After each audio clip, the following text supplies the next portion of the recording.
be best. I did it with the goal of helping children of all ages. I have visited several hospitals and facilities that are dedicated to helping all who have been affected by this disease, including people who are addicted, babies born addicted, and families coping with addiction of a loved one. What has struck me with each visit is how this epidemic has touched so many people, whether it is because of personal use or that of family members, friends, co-workers, or neighbors. Opioid addiction is an illness that has truly taken hold of our country. According to the Centers of Disease Control and Prevention, more than 130 people in the United States die each day due to overdosing on opioids. In 2017, those overdoses accounted for more than 72,000 deaths, more than any previous year on record. And in 2016, an estimated 40% of opioid deaths involved a prescription drug. My focus through Be Best has mainly been a neonatal absence syndrome, which are conditions that occur when a baby withdraws from the drugs it was exposed to during pregnancy. But when I was invited to participate in today's town hall, I saw it as an opportunity to speak with all of you as you enter into such a critical stage of your lives. The independence that comes with being a young adult can be exciting, but also overwhelming. Most of you are living on your own for the first time. You may be responsible for paying some of your own bills, getting to and from class every day, managing your homework, and I'm sure many of you also have jobs or extracurricular activities.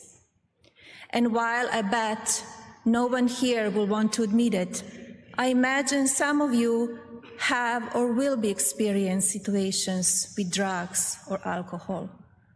I know college is a time to build your independence, experience things on your terms, and make decisions on your own behalf.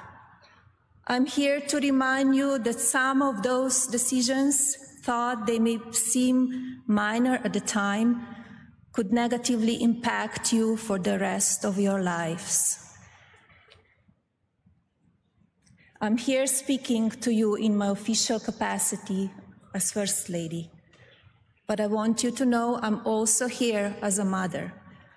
But rather than lecture you about the dangers of drug abuse, as most mothers would and should, I'm going to tell you what I have learned in this past year, because I believe education and learning is key to making the right decisions on your own behalf.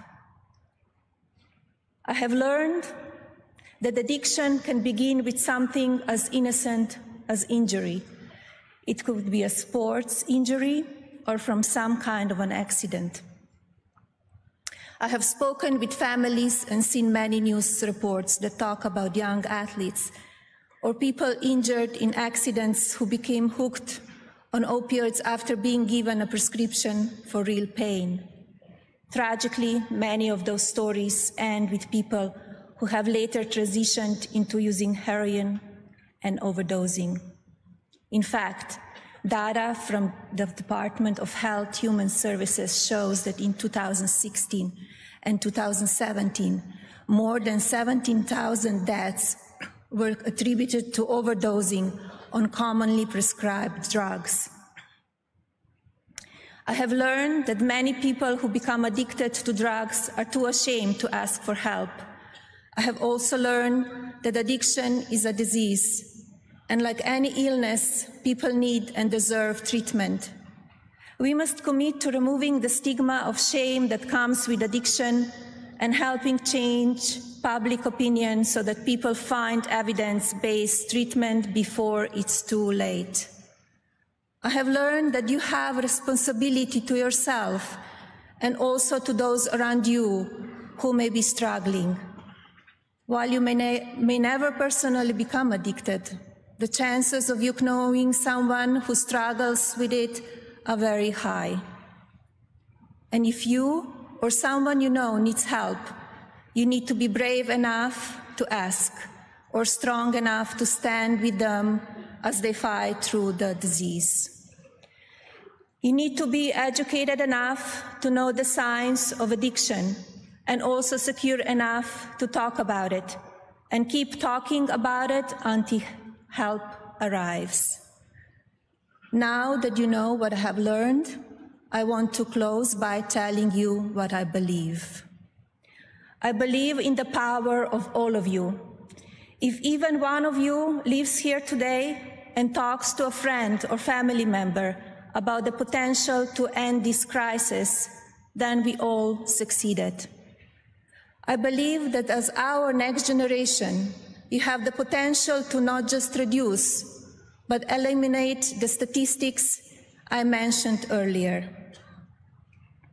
I also believe you have the capacity to not think of these terms of statistics, but to think of this as a human story and an opportunity to save lives. I believe in your unending potential to change our world for the better. I want to once again thank Eric Bowling for having me here today, and to both he and his wife Adrienne for their strength and bravery in the face of a sudden loss and grief. I look forward to hearing from the rest of today's guests and also from some of you in the audience today. I also want to thank each of you for taking the time out of your busy schedules to be here, and of course, President Jerry Falwell and Liberty University for hosting such an important and potentially life-saving event. God bless you all, and God bless the United States of America. Thank you.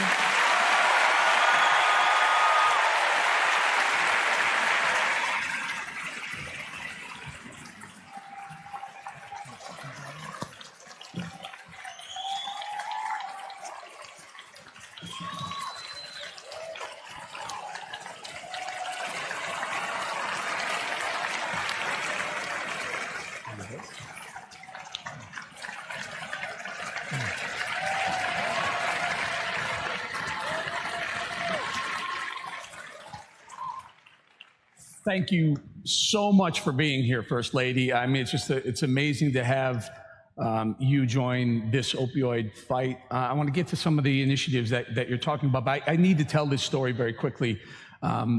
As I said, September 8th of 2017, we got that phone call.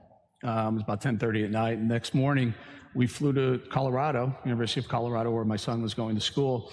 And the phone rang when I'm sitting with our family doctor there. And it was President Trump calling, and he was with Melania Trump, the First Lady. And he said, I can't imagine what you're going through, but whatever you need, we'll take care of it. And I was in such a state, I couldn't even really understand what was going on. It was about, I guess, a month or so later, it was Thanksgiving, and the phone rang again as we're about to go sit down at that Thanksgiving table with the empty chair, the proverbial empty chair. And I knew it was going to be a disaster. The family had tears already. Phone rings again, and it's President Trump who says, I'm standing here with my wife, Melania, and we just wanted to let you know we're thinking about you on a holiday. And so at that moment, I realized how much empathy and compassion you have for this struggle, for this fight. So I want to thank you. Can we give a big round of applause for the First Lady on that? Thank you for that empathy. So, just so you know, this is something that means a lot to the First family. It really does. So can we talk a little bit about how opioids became one of your signature initiatives? Well, I have 3 pillars in my Be Best initiatives, and one of them is opioid addiction. And I think it's very important that we educate next generation. Yep. Here you are. And very important we educate them and tell them how dangerous the drugs are and can be, and that it really can mess you up for the rest of your life. Well, so you initially had said that you were reaching out to families of children born addicted to opioids, but I've noticed you visit some hospitals with young people addicted as well. What have you learned in this few weeks or few months that you've been really concentrating on opioids? I visited many hospitals and facilities that young mothers had a baby with neonatal absence syndrome, and I learned a lot. And we need to be here for them, to help them and give them the treatment. And once I was there, I met with so many families that they lost children or that they are opioid addicted themselves and they need help. I am here to shine the light and to talk about it, and I hope we could end this terrible epidemic that is going out in United States. You know, I did a speech at CPAC last year, and after the speech, I was in the hallway and I was inundated with young people. Not so much older people, but young people who came up and told their story. I'm worried about my brother, or my best friend passed away, or I've been clean for 5 or 6 months and I'm not sure if I'm going to make it. I'm shocked, and are you as shocked, and is the president as shocked at how many, how focused it is on the younger generation who's being affected and afflicted by the opioid crisis? Yes, because I think nowadays it's much easier to get the drugs, mm-hmm. and they prescribe sometimes too many drugs at once, mm-hmm. and you could see also sometimes it's a black market, and it's very dangerous. Yeah, many prongs, many tentacles to that opioid octopus. Allow me to pivot a little bit. The media, this is a very important issue, topic, the opioids. How has the media treated you with respect to this? Well, I would like that they focus more on what we are doing and what we want to achieve and spread awareness. It's very important for a whole country and for the whole world. Yeah, and this is something that potentially could save thousands, tens of thousands, hundreds of thousands of lives just by you showing up and having this discussion with these young people, creating awareness. Yet it seems like you don't get the credit that other first ladies may get. Listen, I think you could be one of the most influential first ladies, maybe since Nancy Reagan. So this is a really important step. Do you get the credit in the media? Well, they would like to portray different stories and focus on different unimportant stuff, really. And I'm here to shine the light on important stuff and talk about the things that I can help next generation, our children, and to grow up in young adults and later to adults and be responsible in their own lives. Let me point something out, and yeah. So here you are talking about opioids, feasibly to several million people, not just here, but also will be broadcast throughout the Sinclair system, talking about opioids and getting the message out. And what is the media? I'm telling you, I can't believe this. What are they hung up on with the First Lady right now? The red Christmas trees in the White House. Now, I will tell you, on the flight over here, my wife said, I want a red Christmas tree in my house now, too. Are we kidding? This is what they worry about when lives could be saved. We are in 21st century and everybody has a different taste. I think they look fantastic.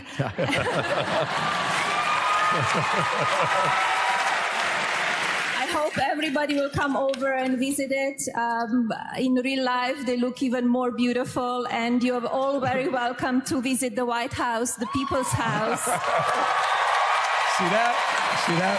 Everyone's invited. The People's House. So, my story with my wife and the loss of our beloved Eric Chase. Your mom, DeBaron, do you have this discussion with him? Is he at the age that you do this? I discuss with him. I teach him what is right, what is wrong. And I will always tell him that drugs, they could be very dangerous and they could mess up your mind. And or used it to facilitate the said aggravated burglary as specified in section 2941.145 of the Ohio Revised Code. If you are found guilty of aggravated burglary as stated in count 10 and specification 2, to the 10th count. Social media yet. He's not interested in it. He's all into sport.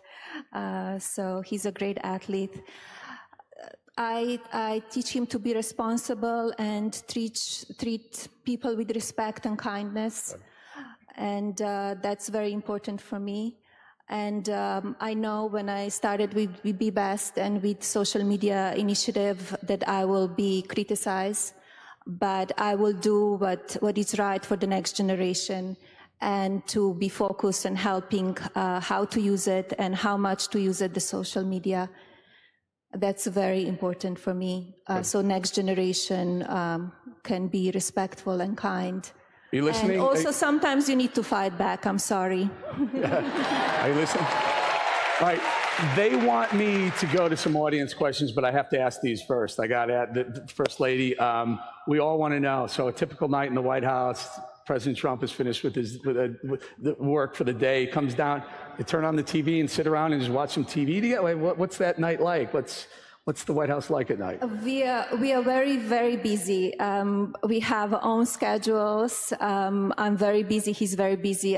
In the evenings, we got together, try to have a dinner together, and just talked what's happened through the day, and then go on with the schedule that we need to do. When you're First Lady, it's no free time. No free time? Well, that was my next question. You have a staff of chefs and people who are preparing meals for your family. Do you ever say, hey, you got the night off, let me get in there and get my hands dirty and maybe make a casserole or something? Not really, but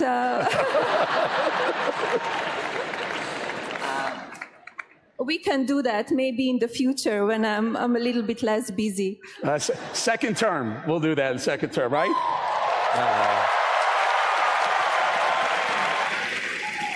One question I have to ask you.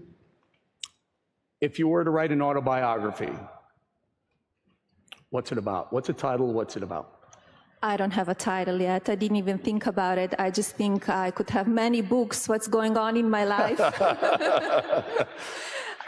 So I don't think that about yet. I want to be focused on what I can do and help the people of United States and around the world, and that is my priority. Very good, very good. Okay, let's get some questions. Your future, your questions, right? First question is from Mary Alice. Oh, okay. It's not Mary Alice. You Christian? Yes, sir. First question will be from Christian. Go ahead, Christian.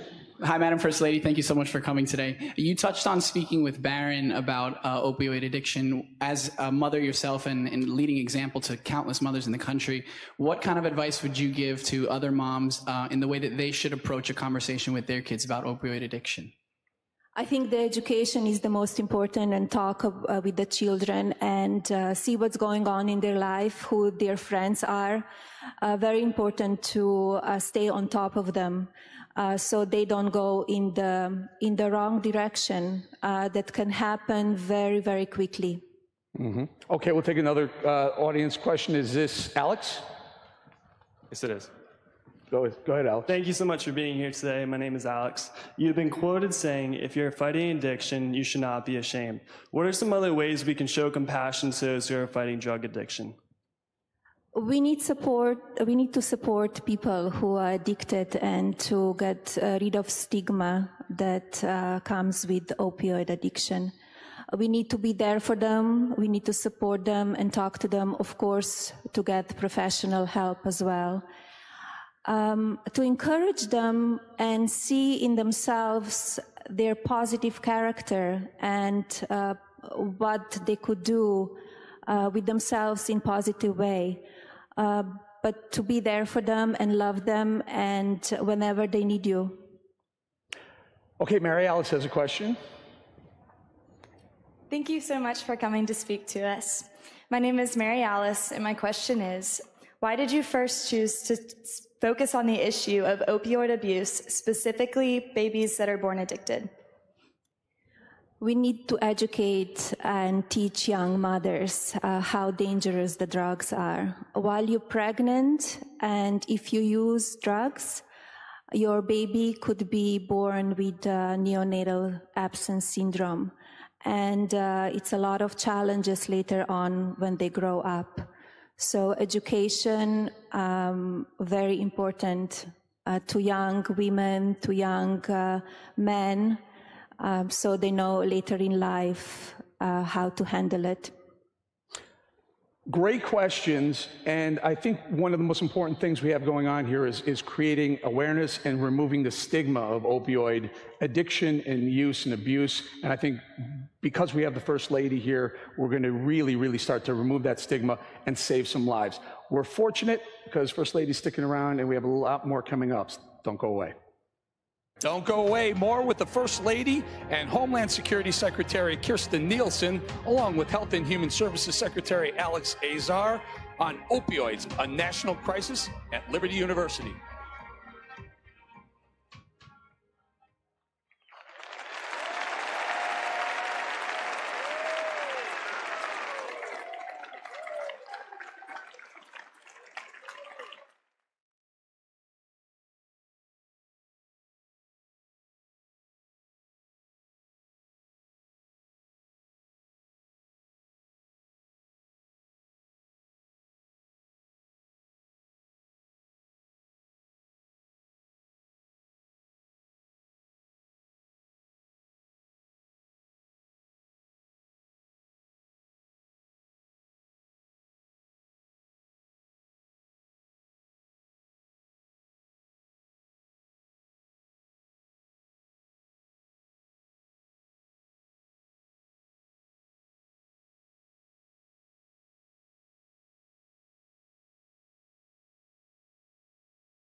Well, this is one of the things I want to make sure all of you who are here today and who are in the audience know is, just as the First Lady said, how easy it is to become addicted to opioids.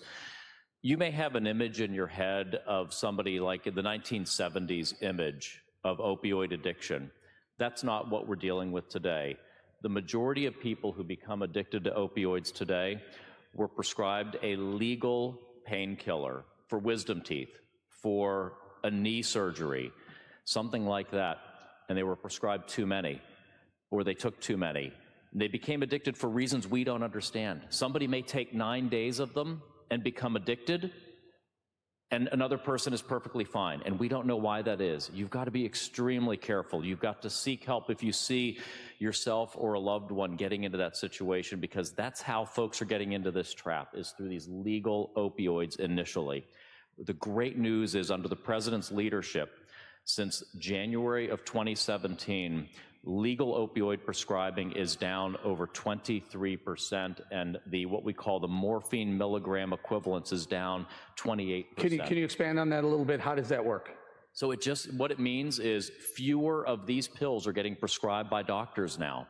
Fewer of those pills getting prescribed means fewer of you are going to have the chance to become trapped in this cycle of addiction.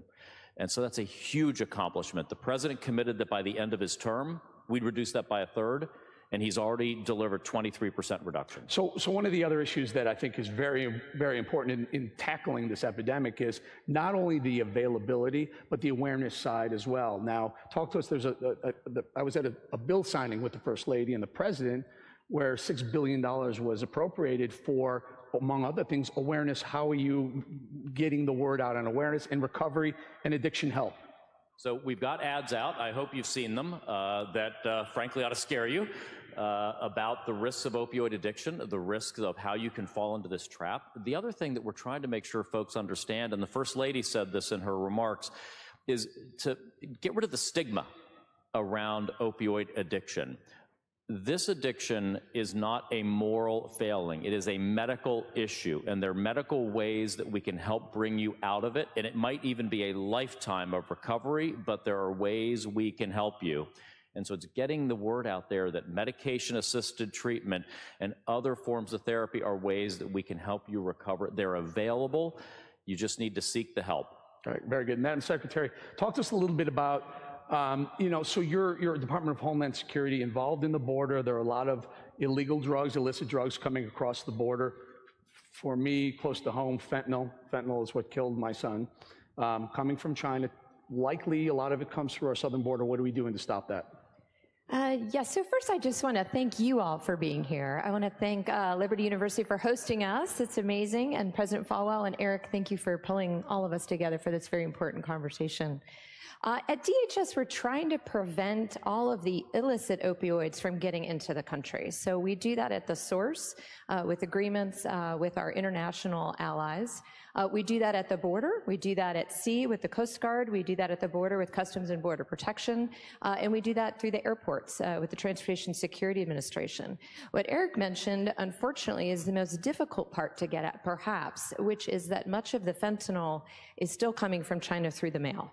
So the president, under his leadership, signed legislation earlier this year, the STOP Act, which for the first time will give every mail carrier, the U.S. Post Office included, the ability to pre-screen international shipments so that the Department of Homeland Security can identify the illicit drugs. So we are making progress. To give you a perspective, about a pound of fentanyl can cause 150,000 deaths. That's how fatal fentanyl is. So at the Department of Homeland Security under this president, we went from interdicting about 440 pounds at the border.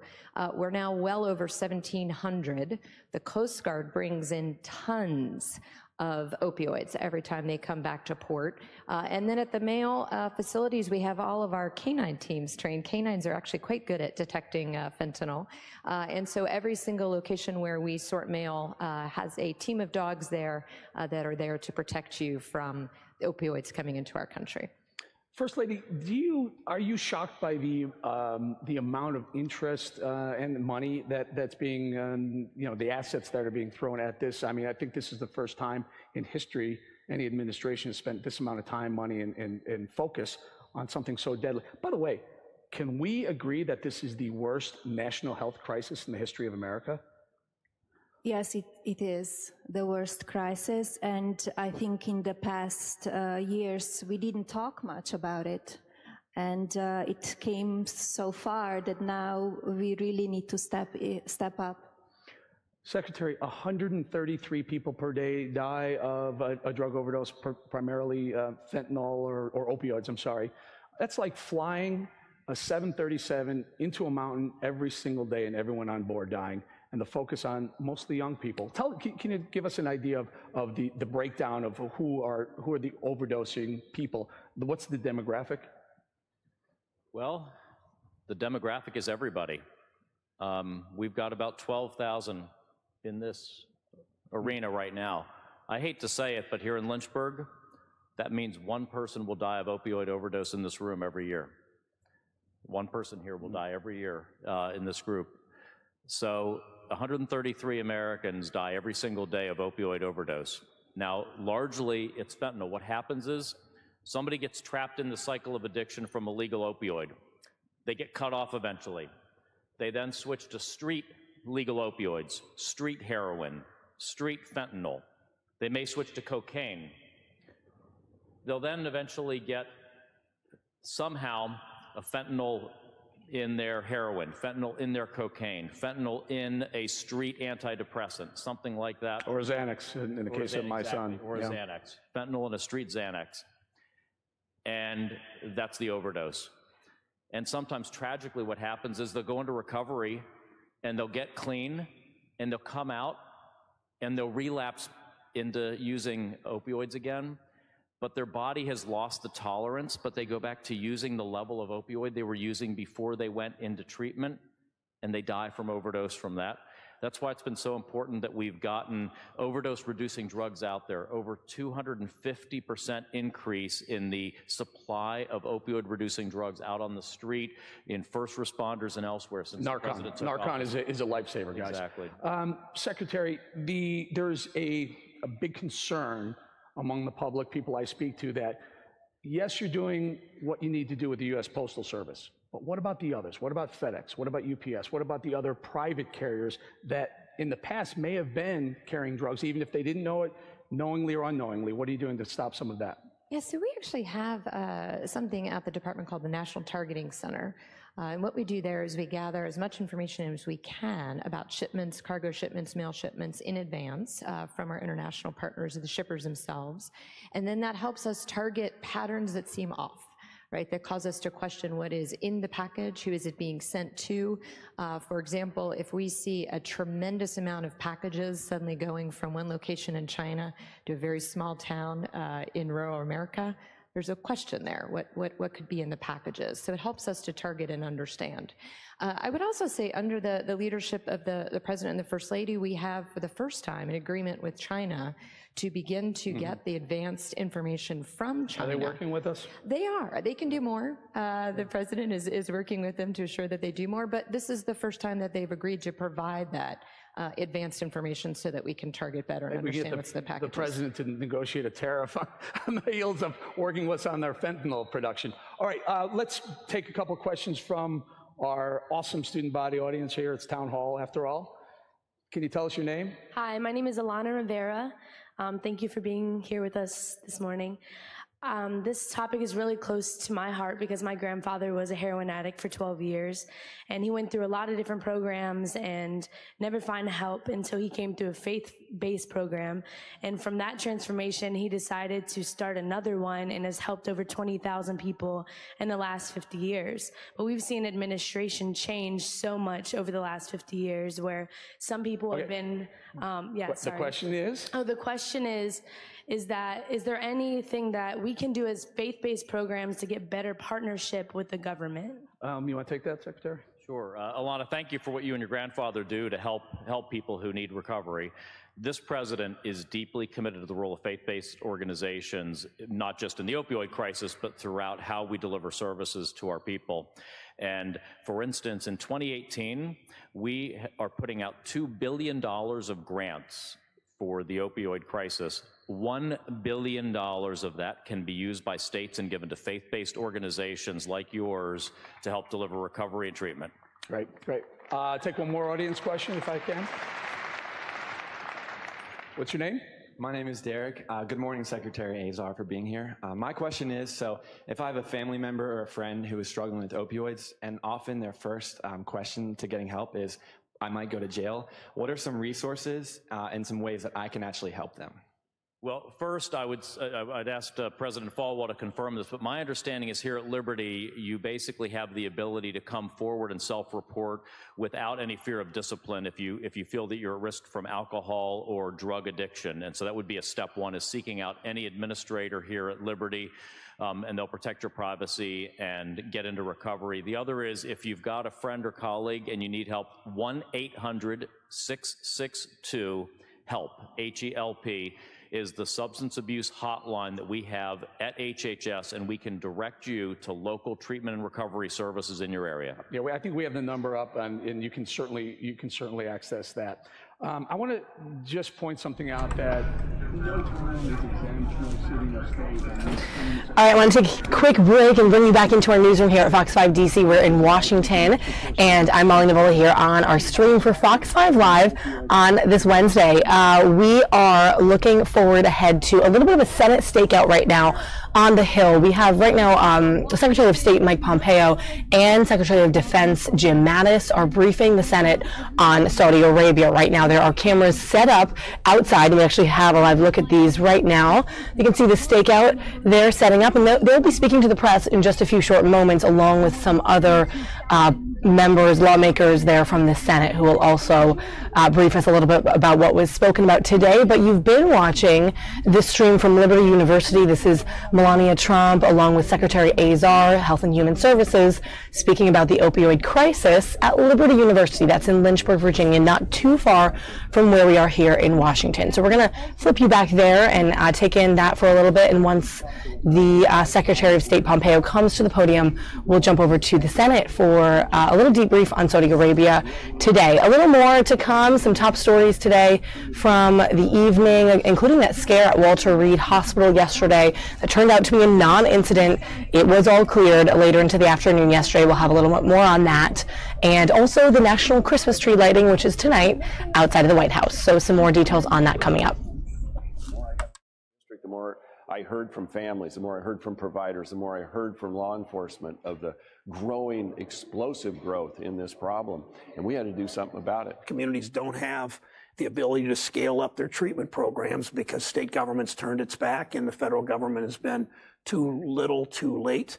Senator Sherrod Brown serves Ohio, where the county surrounding Dayton has this year seen a more than 50% decrease in accidental opioid overdose deaths. We don't get near the amount of overdose calls as we used to. The numbers nationwide seem to be leveling out as well, with hope the changes to the law, including demands for much smaller and better regulated opioid-based prescriptions, will be the first step to remedying this deadly disease. In Washington, I'm Christine Frizzell. All right, thank you very much, Christine. If we can welcome Becky and Jerry Falwell and Pastor Nasser. They wanted to say thank you very much, First Lady. I'll take that. So awesome. Thank you so much. Thank you for coming. Just say something to them. Don't go away. We'll talk with President Falwell on opioids, a national crisis at Liberty University.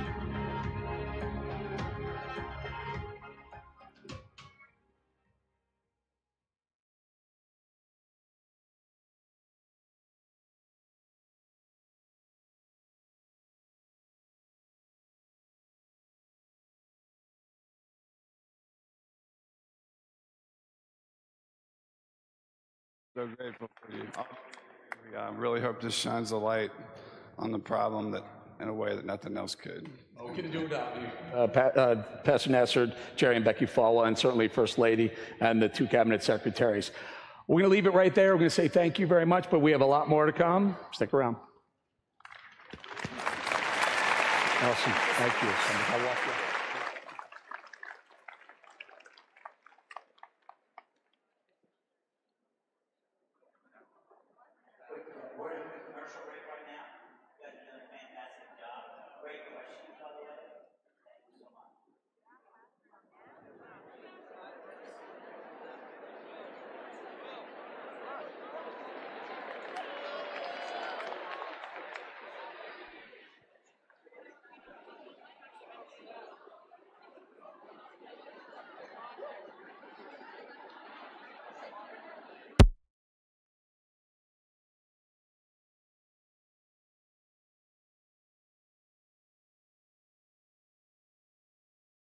Frustration and desperation setting in for the thousands of Central American migrants who made the journey hoping to enter the U.S. It's real sad crossing to the other side. For them to treat us in that manner, it's not logical.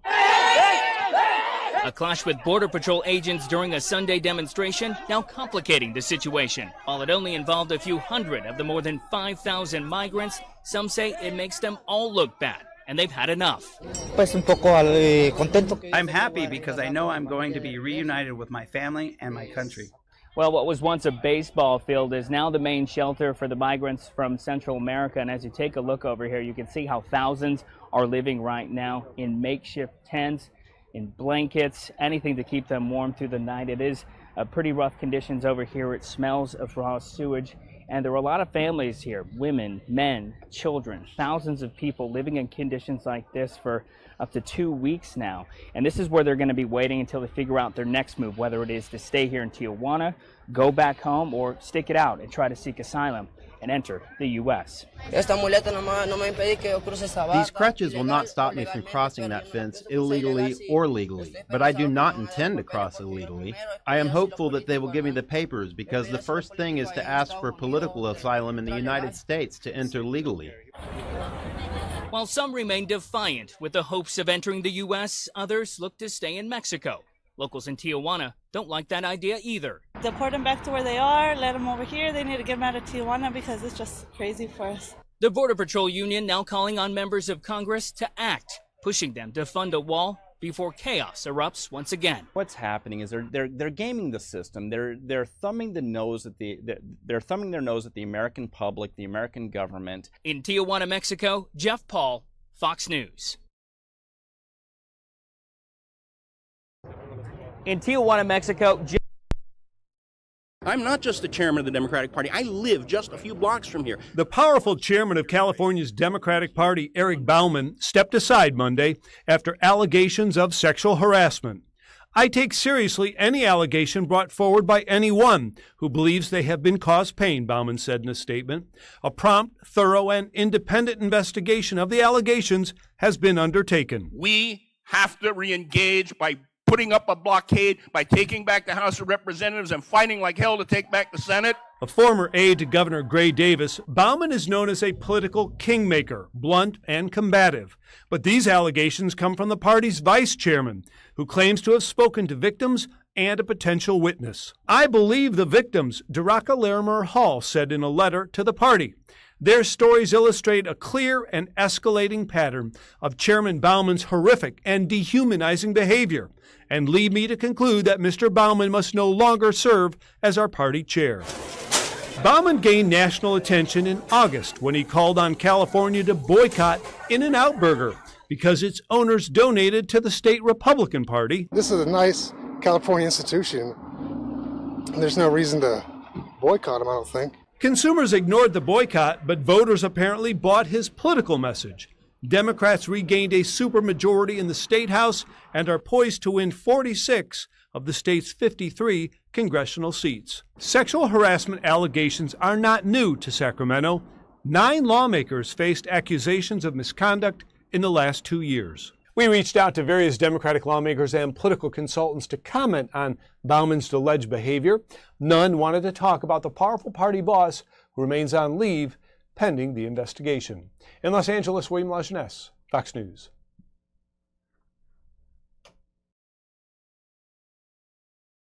Facebook goes back in the hot seat, answering questions from lawmakers about privacy, misinformation, and Russia. But this time, it was overseas. 9 countries coming together in Britain's parliament, spending hours questioning Facebook's Vice President of Policy Solutions, Richard Allen, and repeatedly referencing the absence of CEO Mark Zuckerberg, who declined to attend. We were still rather hoping your boss might make a surprise appearance, but nevertheless, we're grateful to have you with us. Tuesday's hearing came after authorities seized thousands of internal documents. They supposedly proved Zuckerberg knew about data mining and violations of user privacy. Lawmaker Damian Collins, chairman of the UK Parliamentary Inquiry into Fake News, brought up one such document, an email from late 2014 written by a Facebook engineer warning of a data collection effort based in Russia. Facebook responding. Any information that you have seen that's contained within that cache of emails is at best partial and at worst potentially misleading. Allen did acknowledge the controversy surrounding Cambridge Analytica, the firm that worked on then-candidate Donald Trump's 2016 campaign, which obtained personal data from tens of millions of Facebook users. I'm not going to disagree with you that we've damaged public trust through some of the actions we've taken. The documents seized could soon be released to the public, something Facebook is trying to prevent. Anna Eliopoulos, Fox News.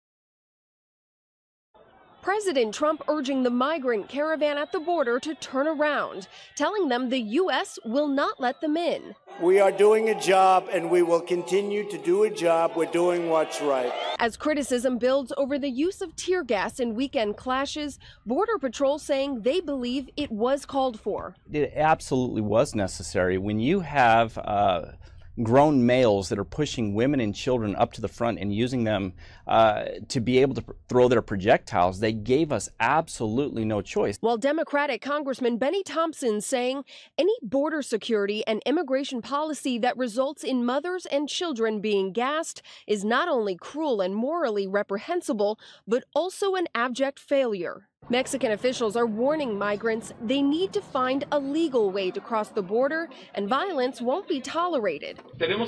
We have to take care at all costs that the border crossings are not closed again. I believe that the entire community of Tijuana agrees with us. Homeland Security Secretary Kirstjen Nielsen saying in a statement that the vast majority of the 8,500 migrants in Tijuana are not eligible for asylum, adding, quote, "We will continue to prepare for the next assault while looking for lasting solutions with Congress and our Mexican partners." Nielsen also saying the administration had predicted the violence over the weekend and they believe it will happen again. She went on to say they are prepared to send additional personnel to the region.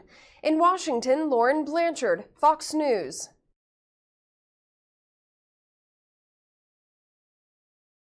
With a decision in Mississippi's divisive Senate runoff, the 2018 midterms have come to a close. I am so grateful.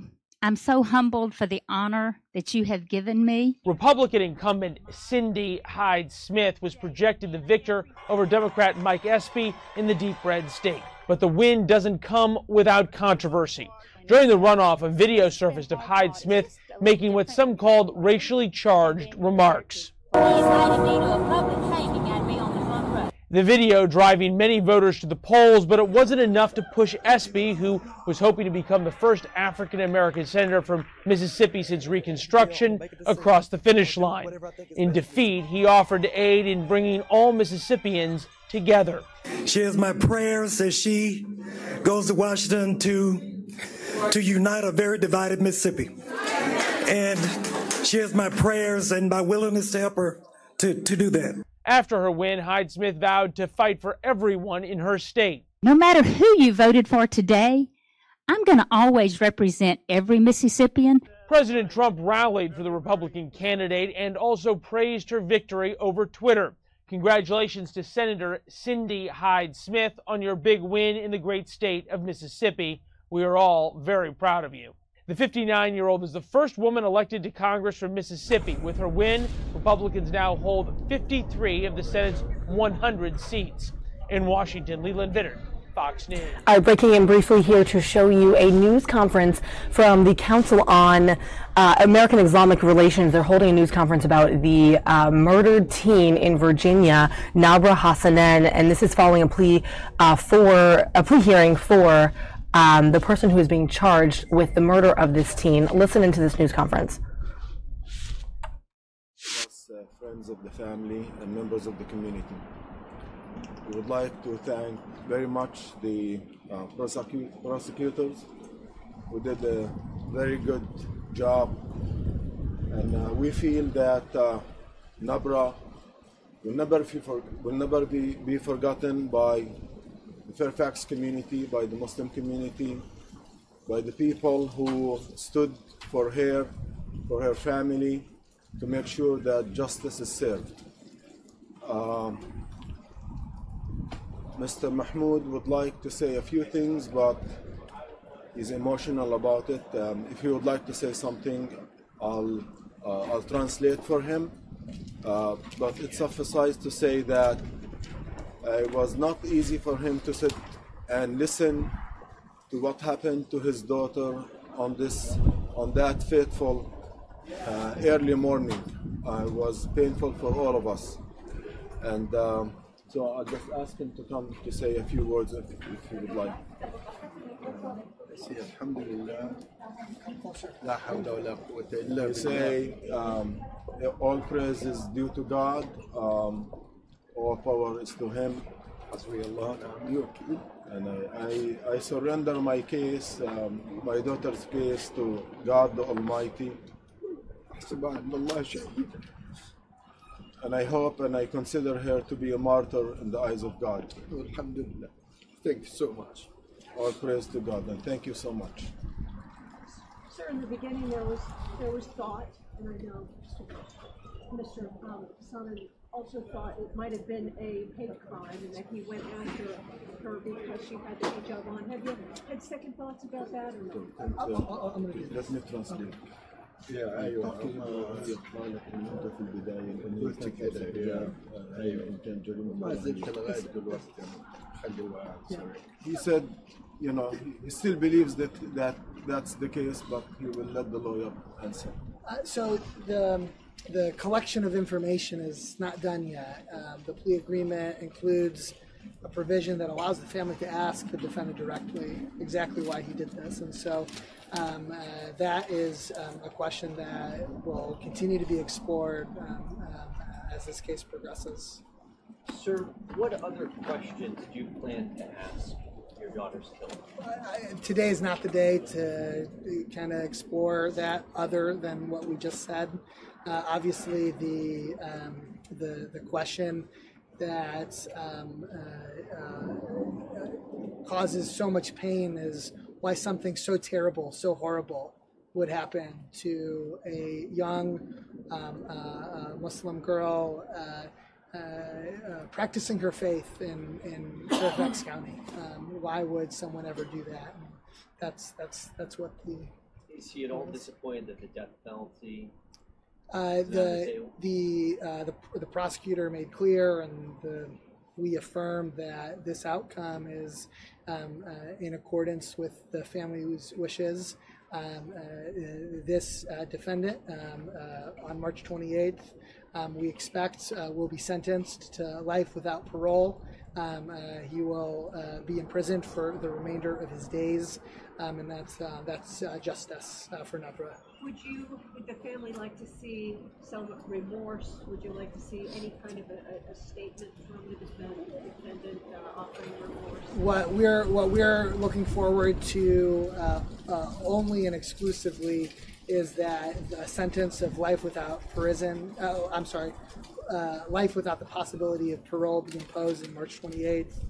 The family looks forward to having that sentence imposed on the defendant. Mr. Hassanen, how will you remember Nabra? How should others remember her? I remember her every day, every single. I miss her. It's on my heart. What I can do? Nothing I can. Nabra, she don't gonna come back again to me. But I never forget her. Never, ever. Just thank you. Alhamdulillah. If there aren't any other questions, there's one more. I wanted to ask about, we see friends of Nabra here. We know that we saw dozens of people coming to support you. Has that eased your pain at all? Yeah, most people you don't know about today. Just a close friend. He chose not to inform the community about this. He just wanted to bring the close friends. But there are many people who do not know about what has taken place. The community remains behind Nabra's family and remains committed to remembering Nabra. There's been events and efforts to ensure that Nabra's legacy, even though she was only here for 17 years, people remember her and know her across the world, across the country, and that hasn't changed and that hasn't subsided. And I think there's a growing appreciation of just how wonderful of a person that she was while she was here with us. Thank you, everybody. Could you please say your first and last names and spell them for us? All three. Gadeir Abbas, Gadeir-Abbas. Nihad Awad, Nihad-Awad. I'm the Executive Director of CARE, Council on American Islamic Relations. Thank you very much. And Mr. Morrow is going to have Thank you.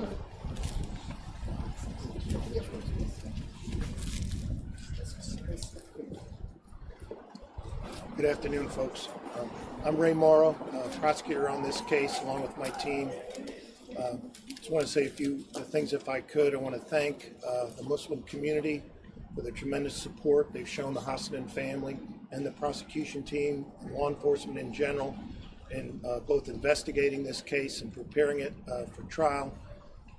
CARE, Committee on American Islamic Relations, was a tremendous asset to us in helping us to explain to the family the process, and also in working tirelessly to determine whether or not there was any evidence of a hate crime. As counsel indicated, I haven't uncovered evidence yet, but I always wait until all the evidence is in, and there will be other information, and that is an important aspect of the case to run down. Today is a very sad day. Obviously, my heart is with the Hassanen family and Nabra today. I've met so many wonderful people from the Adams Center, CARE, and the Muslim community during the course of this case, and it's obviously been a heartbreaking situation for everybody. We will never forget Nabra. We reached this plea agreement after lengthy consultation with the Hassanen family, their attorneys.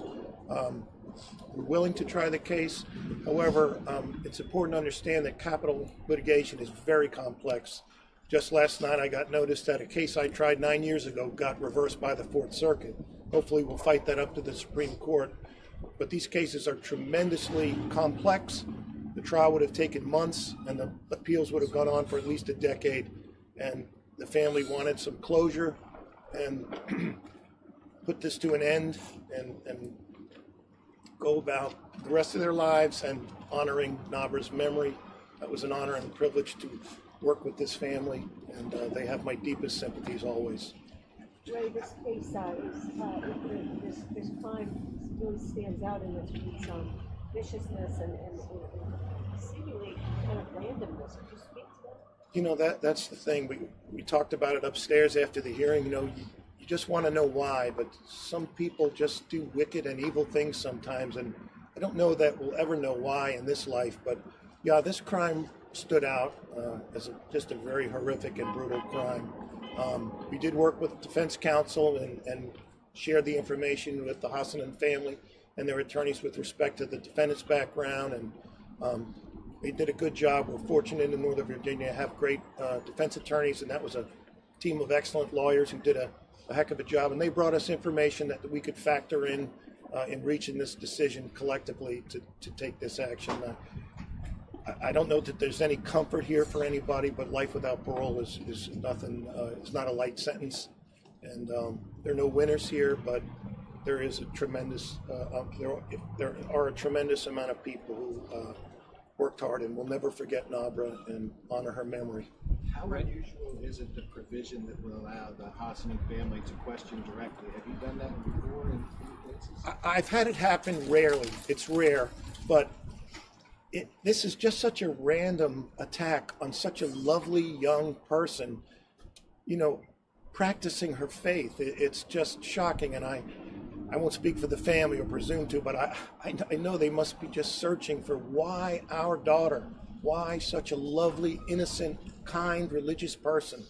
I hope something comes out of that part of the agreement, but it was important to the Hassanens, and so we put it in there. We worked with the attorneys as well on that, and so I hope that will bring some information that they can at least hang on to. But I've never seen a good murder, but this one's worse than most. Ray, the defense team said in court today that an evaluation showed that the defendant's IQ was 68 or less. Right. Was there a question in this case whether you could have even pursued the death penalty given the standard for mental capacity? That would have been a hotly litigated issue in the case, because under the current law, and for good reason, it's not legal, let's say, to give the death penalty to someone who's intellectually disabled. And what you have to understand that, you know, that's the defense side, that's their expert. Had this case gone to trial, we would have gotten an independent expert, and we would have worked to explore that. And if it was true, that would definitely affect my decision. I wouldn't pursue a death penalty against someone who was truly intellectually disabled. But but we would litigate that, but we did factor it in. What's the standard in Virginia right now for mental capacity and death penalty? Well, it's a combination of adaptive functioning and IQ. It's kind of a complex formula, and things like the Flynn effect come into it, which can raise or lower the threshold. So that's not an easy question, and that would probably have been the most complex issue for the jury in this case, is determining that. We went through that with Alfredo Prieto and others. Experts can disagree on one's intellectual functioning, and often do. In general, on death penalty, you mentioned the Lawler ruling yesterday. Right.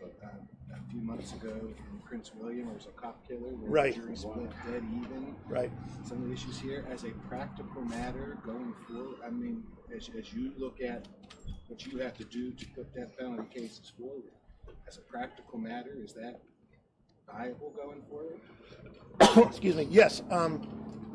Great question. It is definitely very, very difficult to prosecute capital murder cases, and especially when you're seeking the death penalty. It's hard to predict what's going to happen. You can follow every law in the book, as I did in the Lawler case, and then a Fourth Circuit will overrule the entire Virginia Supreme Court. Obviously, I respect all judges and their opinions, but it is very difficult. But as long as that's the law, and if people come to this county and rape and murder women, they're going to face the death penalty if I can prove it, and I think it's appropriate. Did you find any, you at one point were trying or thinking about putting evidence in that this defendant might have been a member of MS-13? Did you ever explore that more fully and determine whether he was in fact a member of MS-13? There was some chatter about that. A relative thought he had been involved at one time, but we had no real hard evidence that he was a MS-13 gang member. Now, there was MS-13 gang graffiti down in the area where Nabra was murdered, but it doesn't prove he's in the gang. There's a lot of graffiti around. So, okay. Thanks, everybody.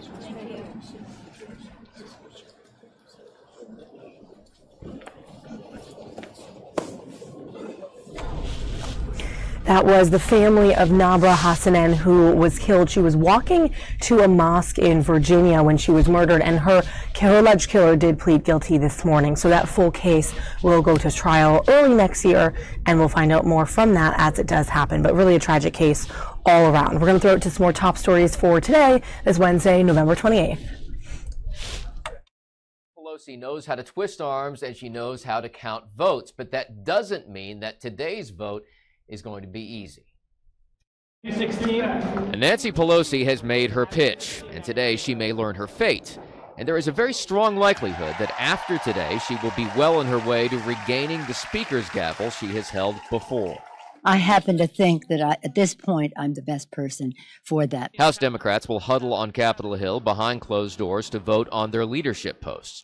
If Pelosi gets the votes today, it will be because she knows how to work deals, overcoming opposition from more than a dozen House Democrats who want someone else. Once they took the House, things got a lot more complicated in that there isn't a clear person that everyone can rally behind who is different than Nancy Pelosi. She's consolidating her power, and she should be able to eke this out. Ohio's Marcia Fudge had come the closest to actually challenging Pelosi, but she quickly folded after Pelosi promised her a committee post she coveted.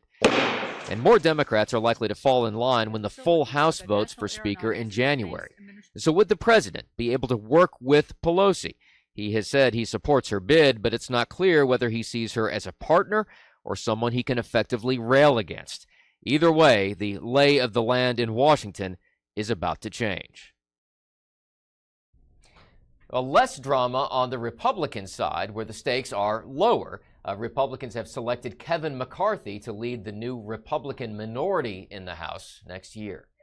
In Washington, Doug Luzader, Fox News. He's destroyed my family. You know, my daughter, Mandy, was the glue that held my family in place. You know, she was my everything.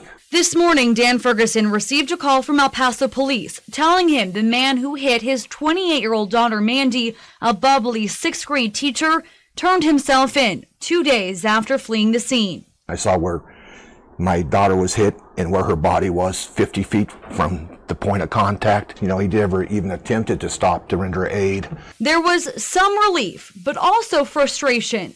This man, because his careless action, has destroyed a complete family. The family says they learned Joel Velasquez has a criminal past. He was currently out on bond when the crash happened and was in the country illegally. It just doesn't add up. It just doesn't seem to be fair. They are trying to find peace in the memories and the joy their daughter brought to so many people.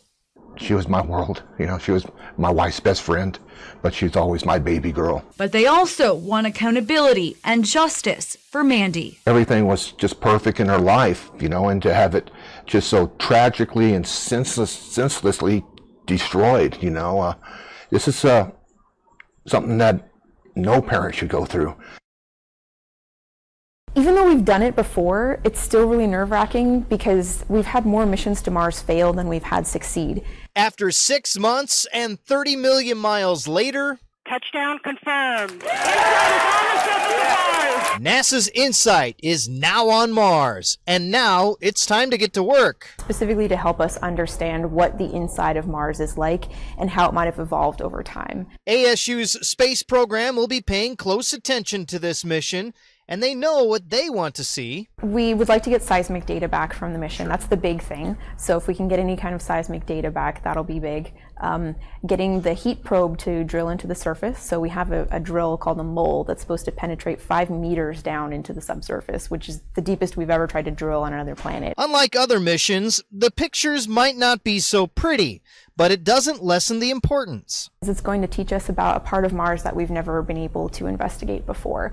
And studying the interior, so not something where we're going to get back really snazzy pictures or anything like that, might seem uninteresting, but it's really important for the context of planet formation and the evolution of Mars, and that teaches us about the evolution of Earth as well. As the business of space exploration evolves, folks in Tempe get another morale boost for science. It's a reminder that we can still do these things and there's still new stuff happening all the time. And so it's good to have that, keep up everybody's excitement about it.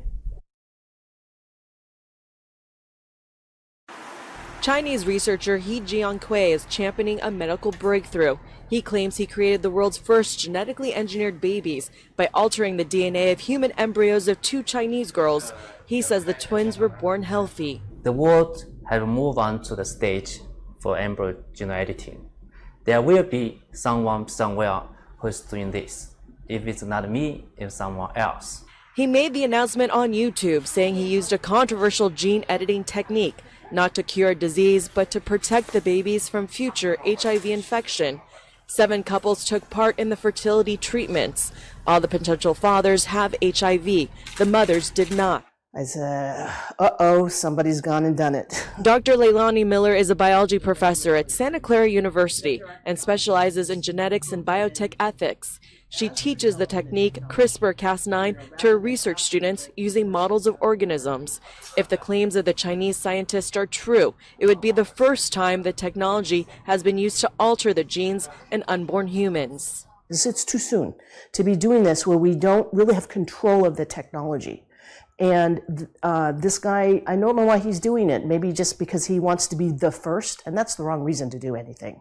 She, like many other scientists, are concerned with unforeseen consequences, including potential mutations in the human genome. She also has ethics concerns on affecting future generations and equity issues with designer babies. I think we need to go a lot slower with humans. There needs to be some sort of regulatory framework so that it can be done safely.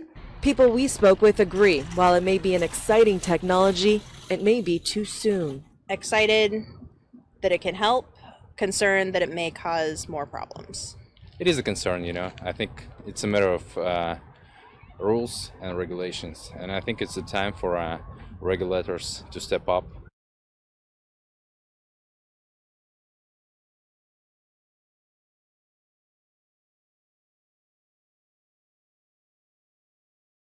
For the last 25 years, I've been in practice telling my patients they need to get on a treadmill, they need to get their heart rate up, and do some aerobic exercises. Well, a new study found that even strength training and resistance training has benefits regarding cardiovascular health. If you do this type of exercise as well as your aerobic exercise, you will find that you will have a reduced risk of stroke, heart attack, and live life large. You'll be healthier for it. I tell my patients you need to exercise for about 2.5 hours a week, spread out through the week, or longer if you can. I always get patients to do the following 4 categories of workout. Number 1, aerobic exercise. Number 2, strength training or anaerobic exercise. 3, flexibility training to get yourself to stay loose. And finally, balance training, so that as you get older, you will reap the benefits of these exercises. Folks, live life large, go for it, and you will be putting money in your health 401k. I'm Dr. Mike Sirigliano with the Fox News medical team.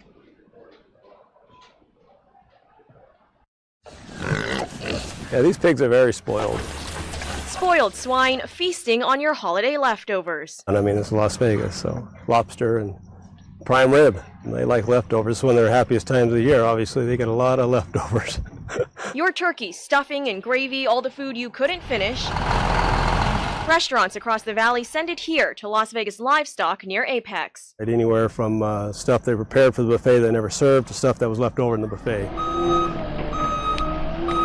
40 pounds a day, each pig. 20 tons of food processed every day to feed more than 4,000 pigs. And we process it, which is basically cooking it or boiling it for about a half hour. And when it comes to a taste palate, well, these pigs aren't very picky. It's pretty simple. Pigs are a lot like humans, so anything you like, they like. So they really love sweets, chocolate, ice cream, and they're not so big on citrus or orange peels.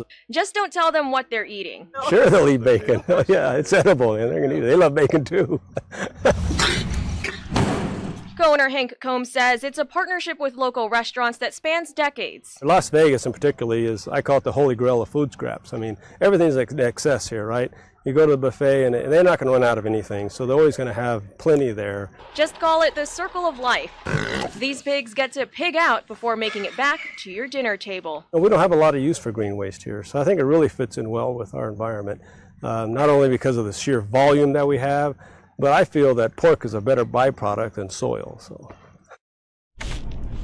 All right, a couple of lighter stories there to round out some of our top stories of the day, but I want to throw it back over to the Senate. We're still waiting on that Senate stakeout. It looks like someone is up at the podium right now. I'm going to show you this. This is where the Secretary of State and Defense, Pompeo and Mattis, respectively, are slated to brief the media along with some other lawmakers about their talk, their briefing to the Senate on Saudi Arabia. Here's a quick update. Let's look at live. Ally Saudi Arabia, that actions that violate our core values, like participating in the murder of a U.S. resident journalist, have consequences. Senator, without going into the classified area, were any concerns alleviated in regard to what the administration has learned about Jamal Khashoggi's murder?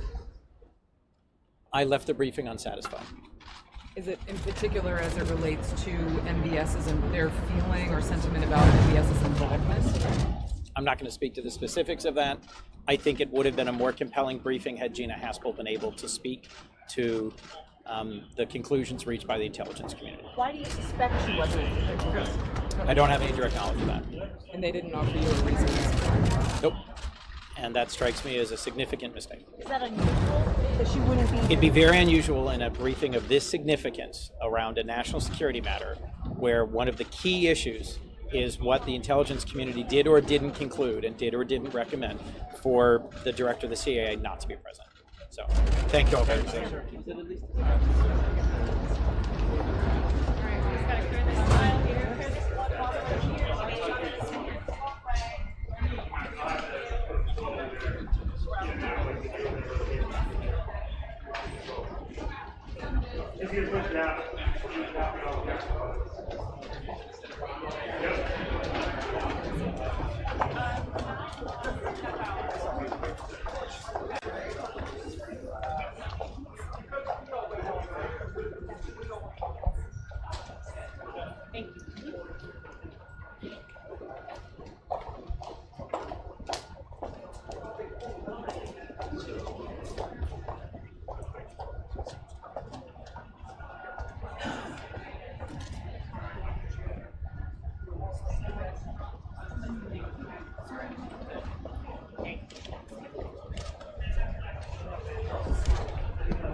Growing consensus, I think.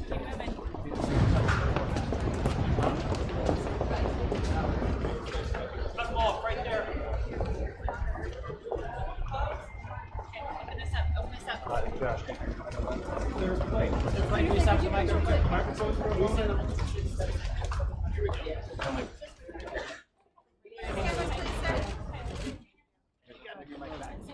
What did you get from this?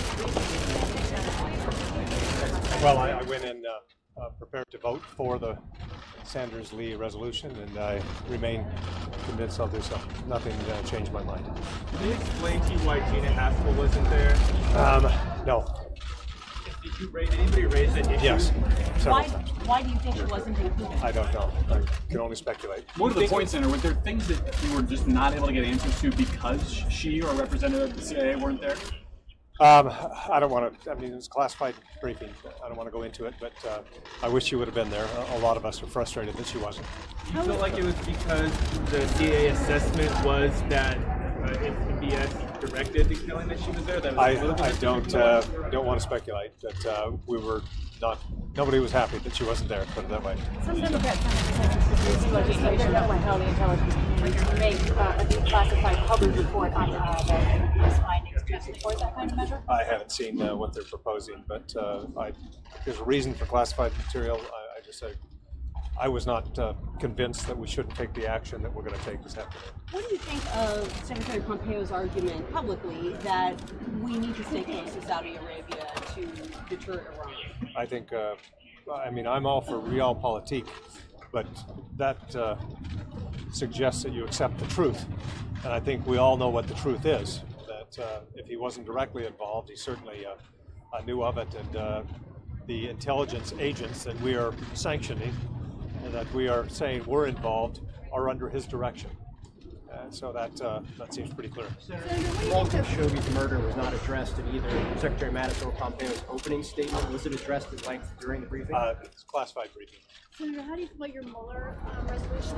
Mueller resolution. What are your chances today? Chris Coons and I and Senator Booker will be reintroducing a unanimous consent request to bring the Mueller resolution to the floor. Do you think you have the votes to do it? I believe so, but I believe it will be blocked. This takes unanimous consent, and I'm told that somebody will block it.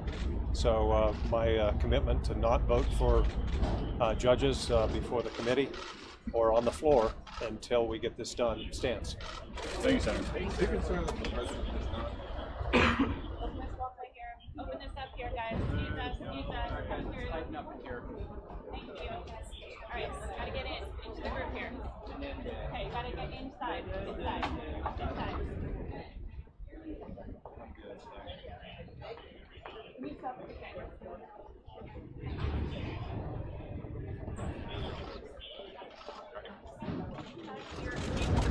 So let me just say that not having Gina Haspel, the CIA director, at this briefing is a cover-up to a critical question that the members of the Senate have as to the murder of Jamal Khashoggi and a critical element of U.S.-Saudi relationships.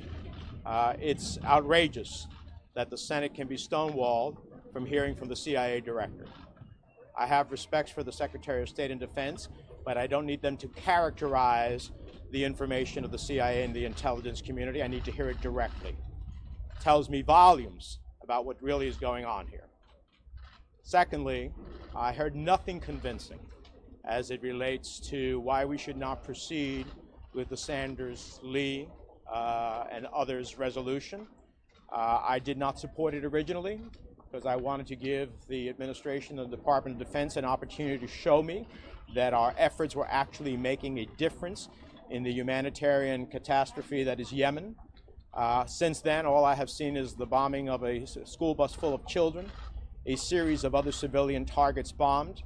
That is not something that I want the United States involved with, and so I'll support the Sanders-Lee resolution. I hope others will as well. It's time to send Saudi Arabia a message, both on its violation of human rights and the incredible humanitarian catastrophe it is creating in Yemen. Why do you think the administration didn't send Gina Haspel up here? Because Gina Haspel, if all of the accounts are true, would have said with a high degree of confidence that, in fact, the Crown Prince of Saudi Arabia was involved in the murder of Jamal Khashoggi, a United States permanent resident and a journalist. And it is outrageous that we are willing to turn our eye away from such a murder because we have quote-unquote interests. The interests that we have with Saudi Arabia, Saudi Arabia is going to still have those interests.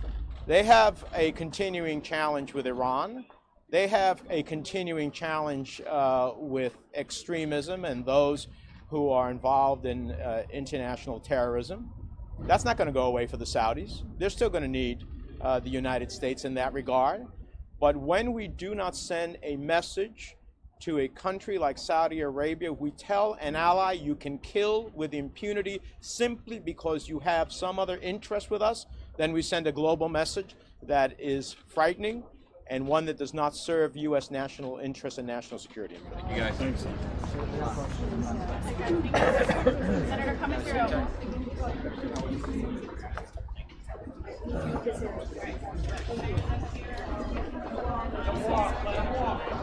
Thank you. Okay, keep this aisle.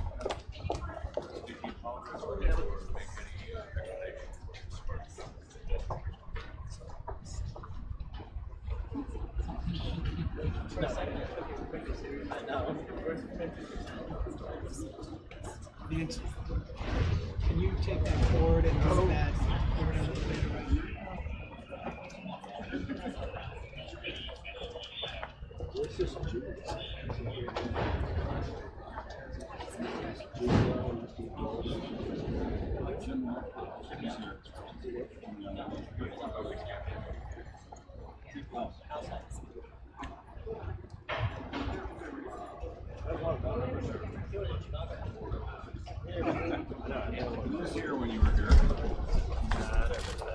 The most persuasive presence in this briefing was the empty chair, the chair that should have been occupied by Gina Haspel, the head of the Central Intelligence Agency.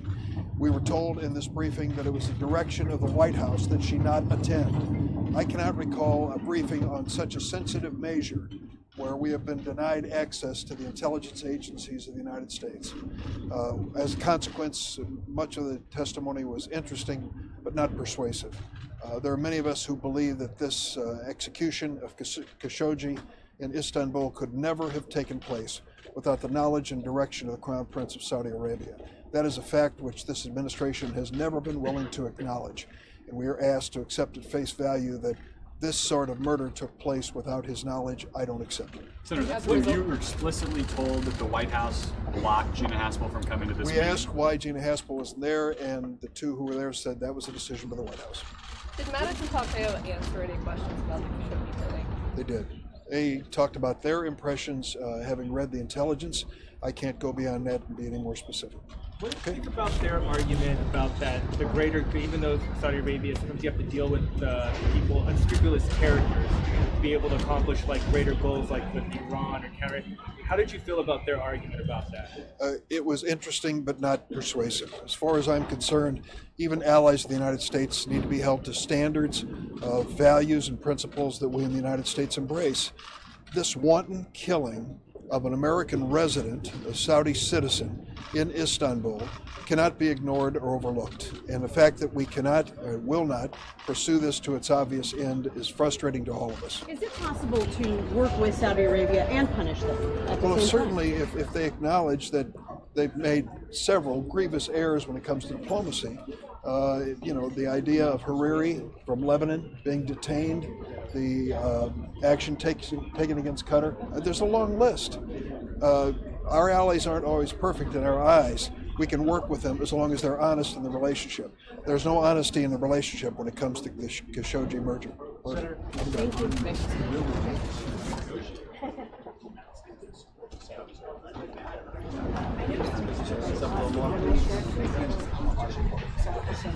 Through the traffic.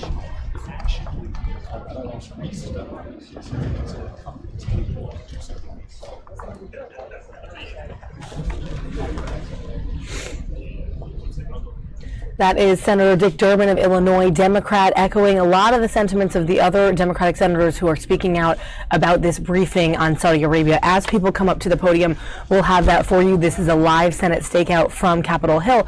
Let's take it back local, though. We have another interesting story. This goes way back to June. A 31-year-old man who was taken into custody by police after some sort of mental or medical episode. He was called in on an overdose and sort of tried to attack a family member and then was taken into custody, ended up dying later, sort of while in custody. So they're calling this an in-custody death in Fairfax County, Virginia, and now police and the county are speaking out about it. Here are they, this is them live at a briefing explaining this case from June.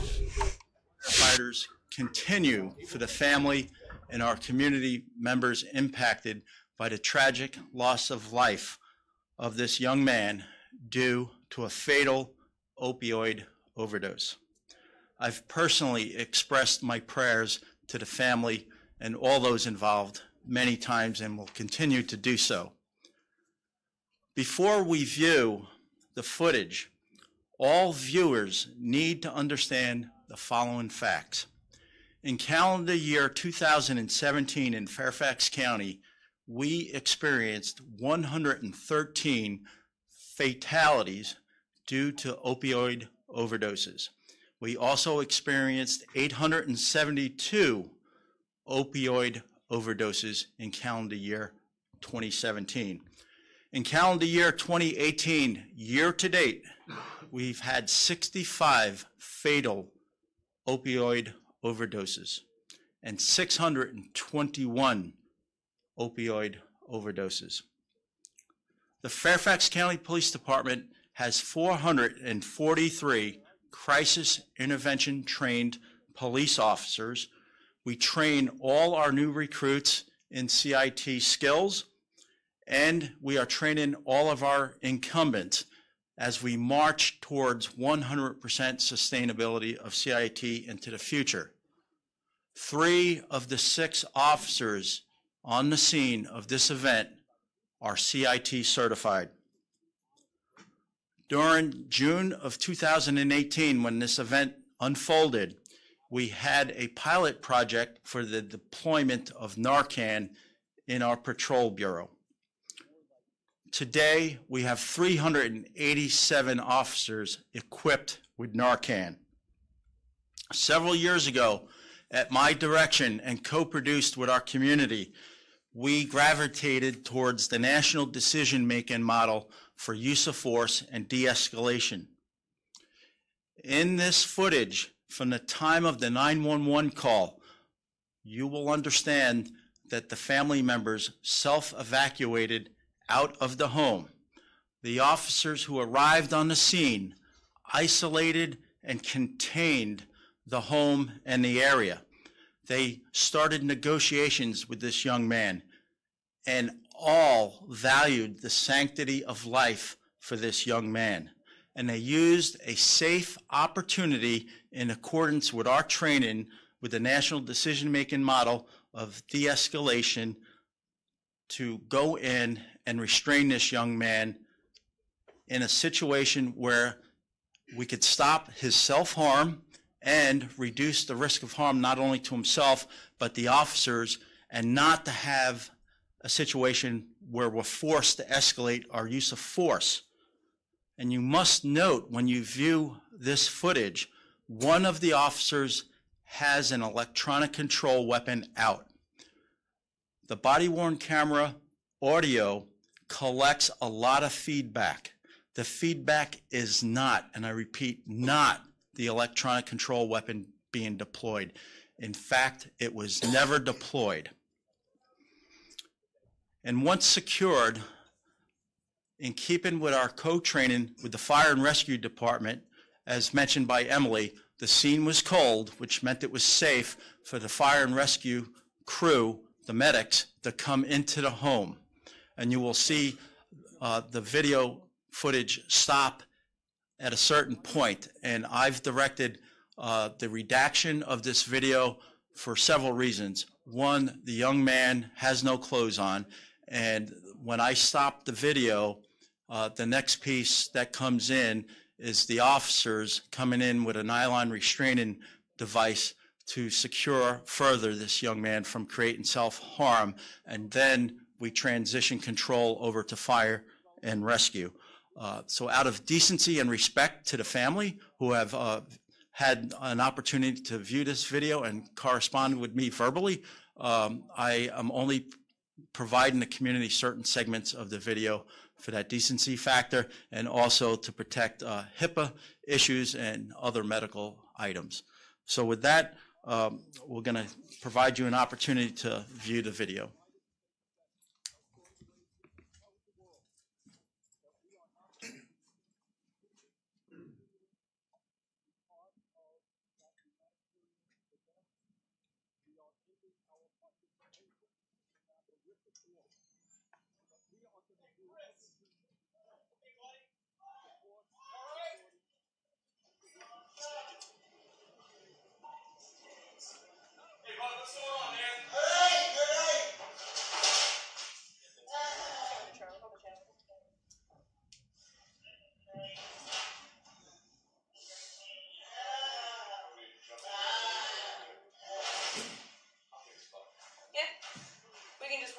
I mean. Hey Chris, what's going on, bud? Chris! Chris, what's happening, man? Talk to me, buddy. Yeah? What's going on, dude? Where are your clothes? What's going on? It's Tuesday. What are you doing? Talk to me, buddy. What'd you take? Yeah? Go ahead. All right, roll over. Roll over. Roll over, bud.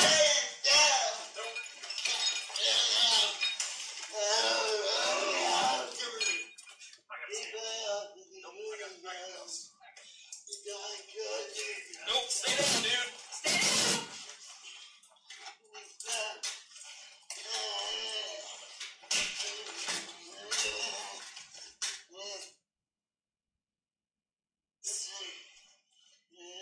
There you go.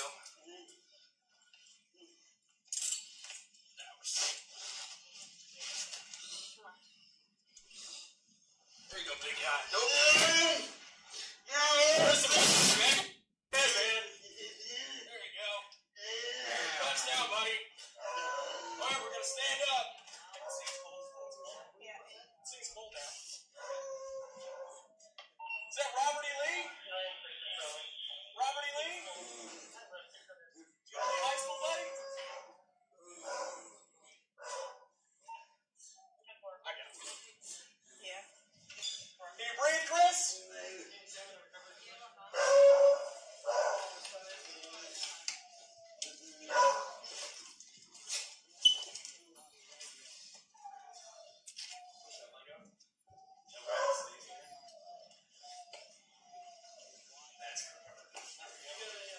Stay up, Chris. I might in my car.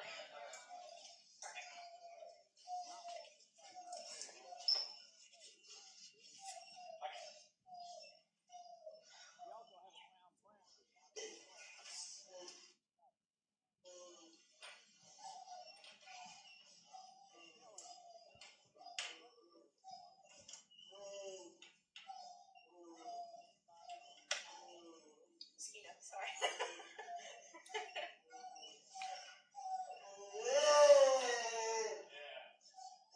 You're okay. You're okay. Keep those lights down.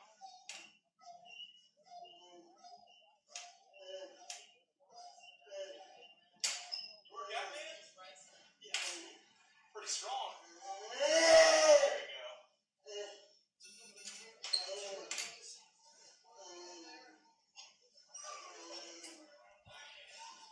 What's going on? Is that the party?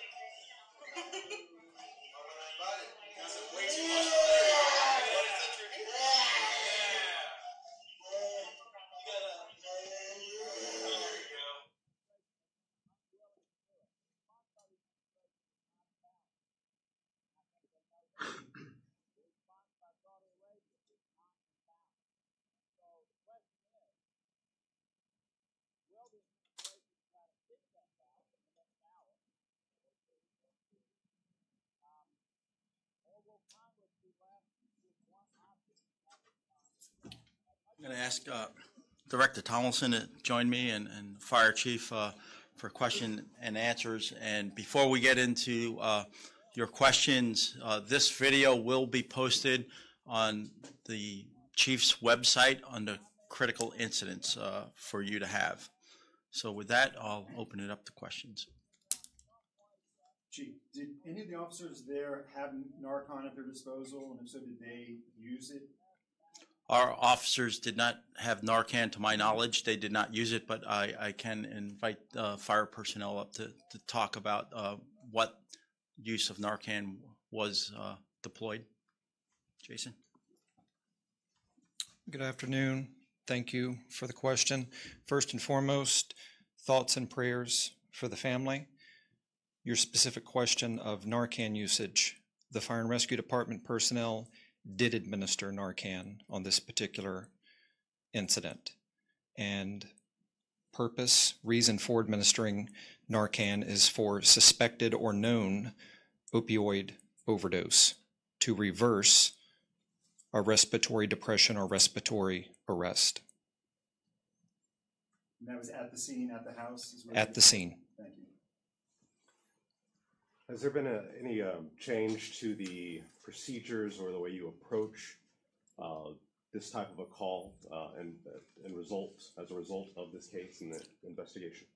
What you see here are my officers who are highly dedicated in value and the sanctity of human life, using the national decision-making model to de-escalate this situation. They did not come in with an aggressive use of force. What the video depicts is our training to value life. It isolates the event, it contains it. They're trying to verbally negotiate, and there was an opportunity when the young man fell and got wedged on the floor with all the debris to come in and safely secure him so he wouldn't harm himself or anyone else. And it's unfortunate that he died from an opioid overdose, but these are the perils that we are facing as law enforcement and fire and rescue personnel throughout this nation. Opioids are just killing great people, and our training is on par with the best in the nation. In fact, we were the first major city police department to deploy fully the national decision-making model from Police Scotland, and all our peers across the country, especially in the Major City Chiefs Association. This is the training that values human life. This did not end with an awful use of deadly force. We cared for this young man, and we got him aid. We trained with our fire and rescue personnel. So our training worked here. Unfortunately, opioids killed him. The officers involved, are they back in active duty now? Yes, I provided a prior media release. I put them back to full duty a while ago after making a decision that they followed our training and did everything they could to save this young man's life. Was the medical crisis unit ever called by your officers at the scene?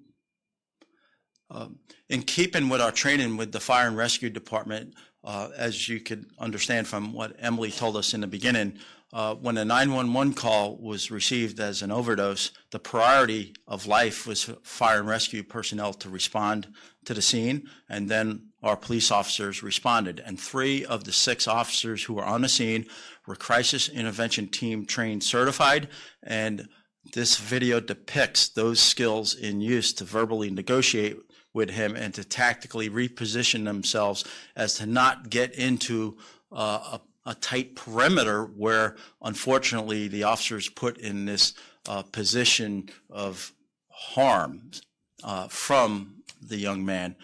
Again, we took the opportunity when he fell to go in and safely secure him to prevent further harm. So hopefully that answers your question. Actually, it doesn't. So I'm guessing the answer is no. They didn't call for a medical crisis unit.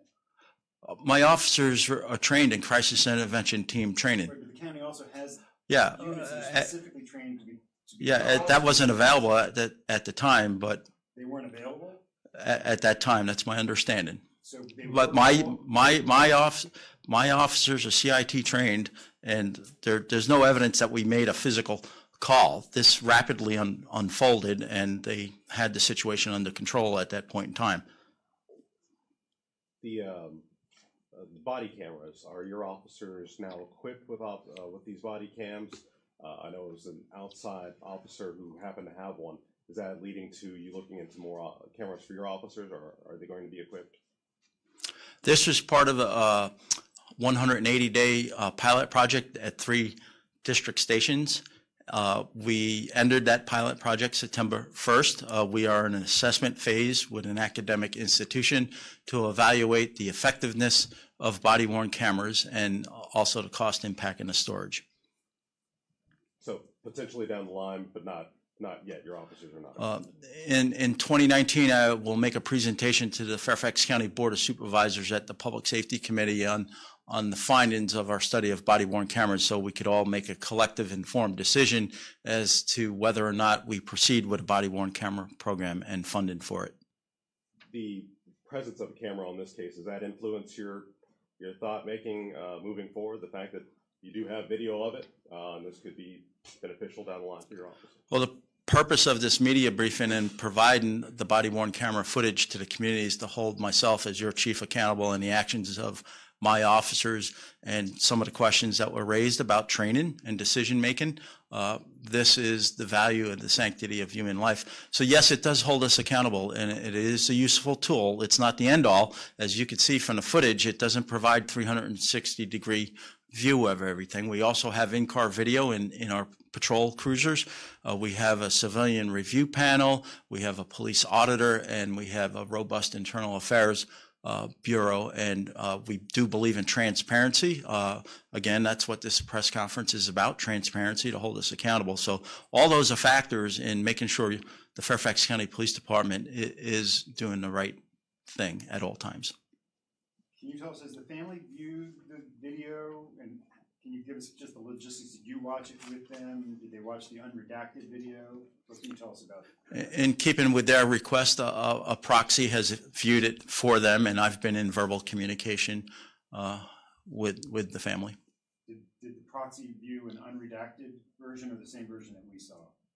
They have not viewed an unredacted version because this is still an active investigation for the Major Crimes Bureau. Once it will no longer erode the integrity of the investigation, I will provide them with a unredacted version. And then you gave us a couple numbers of 443 CIT trained officers, 387 with Narcan. Can you put that in perspective? What's the total number of officers on your department? We have about 1,500 officers.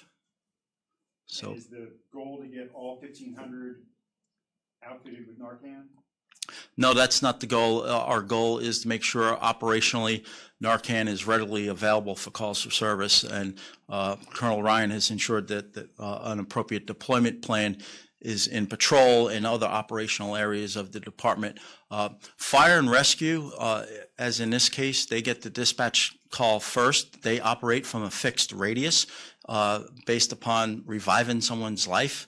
And our pilot project demonstrated that they get to the calls quicker than we do because we don't operate from a fixed post out in the field.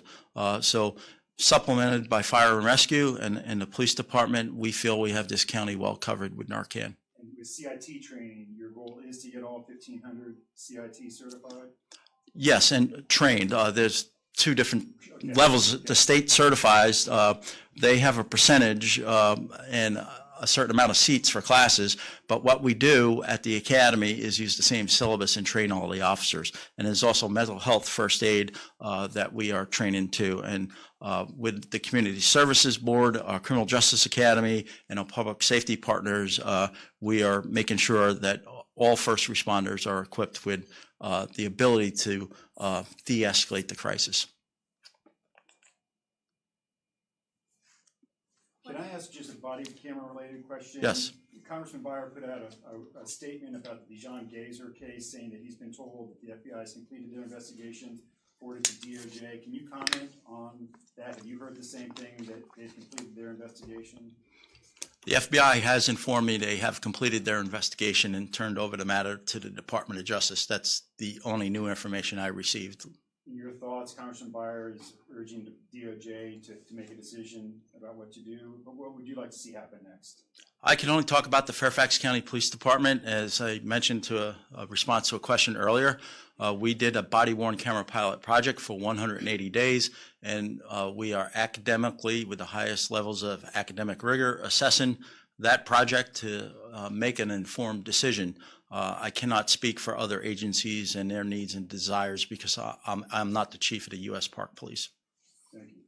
But just a point of clarification, I know it was called the Medical Crisis Unit. It's the Mobile Crisis Unit. Just want to make sure that, and I don't know if Lynn has something to add on that, on what the purpose of that, but that's more for a mental health call as opposed to this was a medical emergency. So if Lynn wants to add anything on what the Mobile Crisis Unit does, or, you know, in what type of case would you be called, might help to create some clarity here.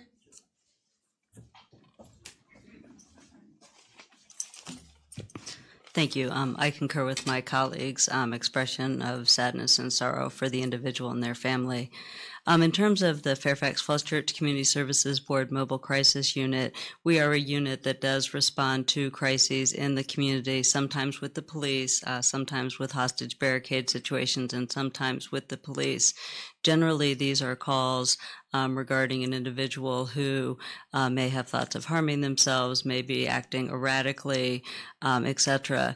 Not having been involved in this particular situation, I couldn't comment on this specific situation. So I would leave it at that and just provide the information about what the Mobile Crisis Unit does for the Fairfax Falls Church Community Services Board and the residents. And I'll just further clarify my earlier response. If you look at this footage again and again, and the call for service that came in, it was for an overdose. And as the director just stated, from the mental health aspect and the training of the officers, we are aware of the signs and symptoms of an opioid overdose and other medical issues versus a mental issue. And I stand behind the actions of my officers on this case. They handled it as we are trained. There's no deficiencies here. They tried to save this young man's life. So thank you very much. Thank you all for coming out. And like the chief mentioned, we will put the video that we showed today on his critical incident updates page, and we'll post a link on our news blog as well that will take you there, so you're able to have that video as well. Thank you.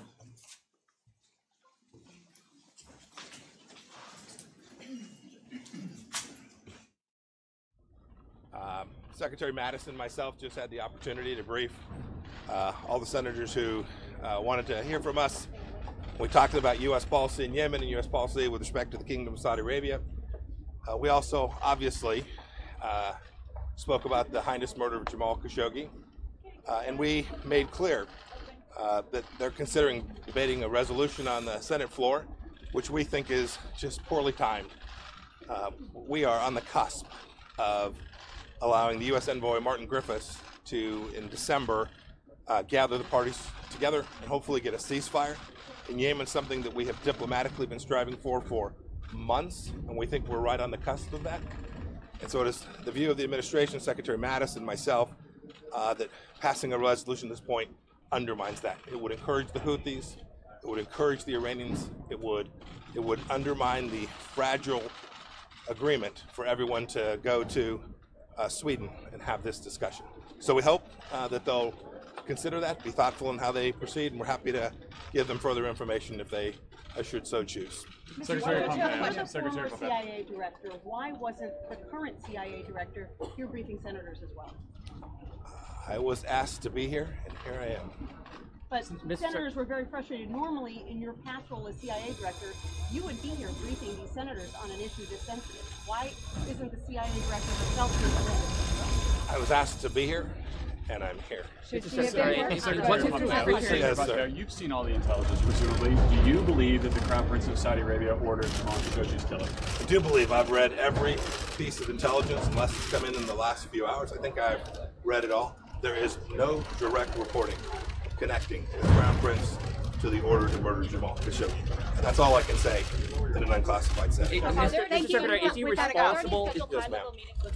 Are there any scheduled meetings I don't have anything to add on the sequence of events in North Korea. But I'm very hopeful we will have senior level meetings before too long. Is MBS You responsible? say you're on the precipice of a deal. That's a deal. A Of peace the agreement. first opportunity for them to get together. All Yes. of Trump's public statements indicate that Iran is very far from coming to the table for negotiations. How do you rectify the two? Which is true. Well, the parties that will be there will be those who are engaged in the civil war in Yemen. So there'll be representatives from the Yemeni government, from the Houthis, all those interested parties. We hope the Iranians won't upset the apple cart. They have been funding, arming, providing assistance and support to the Houthis, which have allowed the Houthis to continue to fight well beyond what would have made any sense at all. And we do hope the Iranians won't upset this opportunity to both resolve the civil war and give everyone the opportunity to resolve a massive humanitarian crisis that's in Yemen today. Thank you all very much.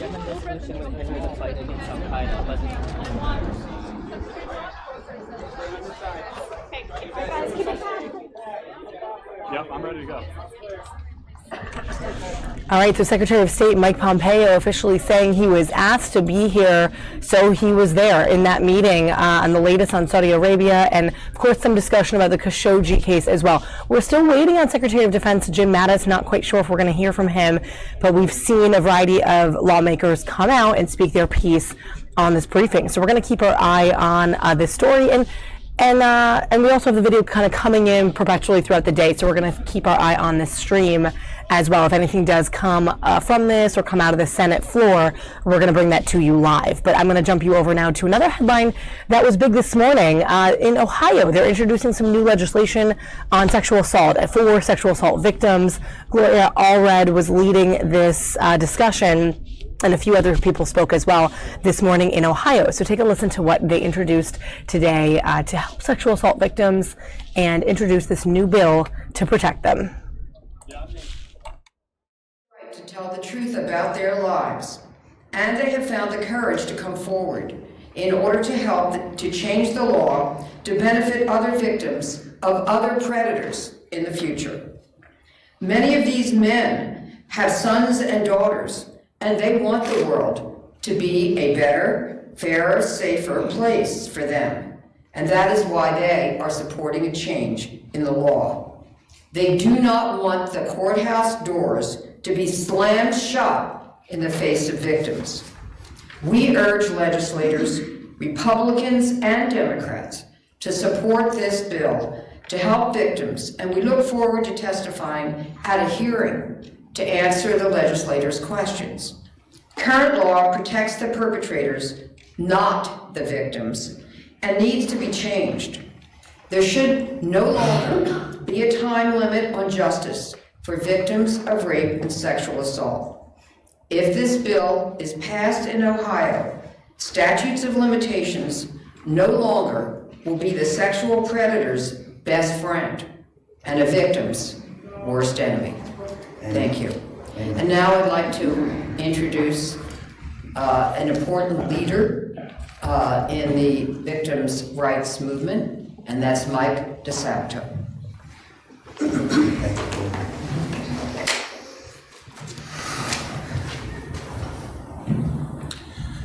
Good morning. My name is Michael Horace DeSabato. Please allow me to reintroduce myself. I am one of 9 DeSabato family members to have earned a Varsity O letter at the Ohio State University. I graduated with a business degree in business marketing in 1991, the same year I won the Big Ten Medal of Honor,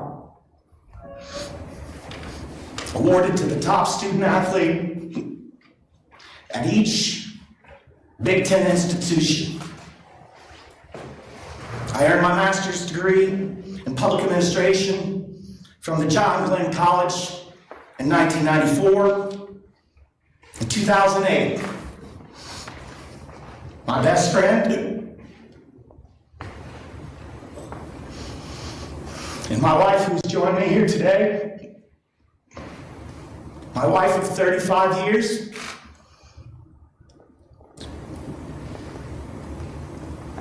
we led a group of donors to establish the first 4 fully funded scholarships at the John Glenn College for students interested in public service in the name of my teammate, Ray Mendoza, and my parents, Michael and Benny DeSabato. Yesterday was my mother's birthday, her 81st birthday. I'm surrounded by her angels, including this remarkable leader. As you know, I am also the whistleblower of the most heinous, vile sexual abuse scandal in the history of higher education and sport. According to reports from the firm entrusted to investigate this matter, athletes from over 16 sports have come forward to detail their abuse by Dr. Richard Strauss. I chose to speak publicly about my abuse and systematic sexual abuse within the athletic department and the Larkins Hall training facility on March 27, 2008, because my multiple attempts to open dialogue with the university that I love, my university, the Ohio State University, our university, was discounting, marginalizing, and embarrassing themselves in the process. In 1994, I conducted research and presented my master's thesis on issues of substance abuse and sexual assault within the student-athlete population. I presented my findings to athletic director Jim Jones and his staff and discussed the issues associated with the research, which clearly shows that student athletes on college campuses are at risk of engaging in high-risk behavior, including binge drinking and sexual assault at an alarming rate, 7 times that of the non-student athlete population. Those are real numbers. What I did not recognize then, that is clear to me today, is that senior level leadership at the Ohio State University knowingly and intentionally failed to provide a safe environment for children, our children.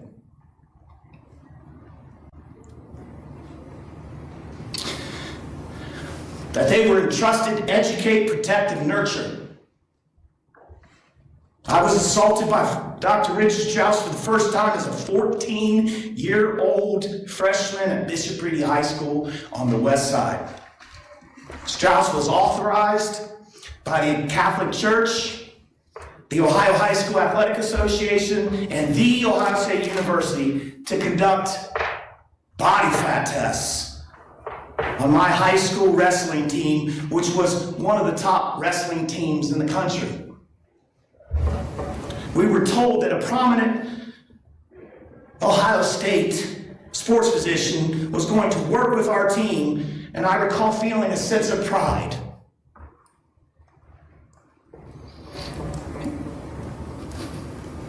The Ohio State University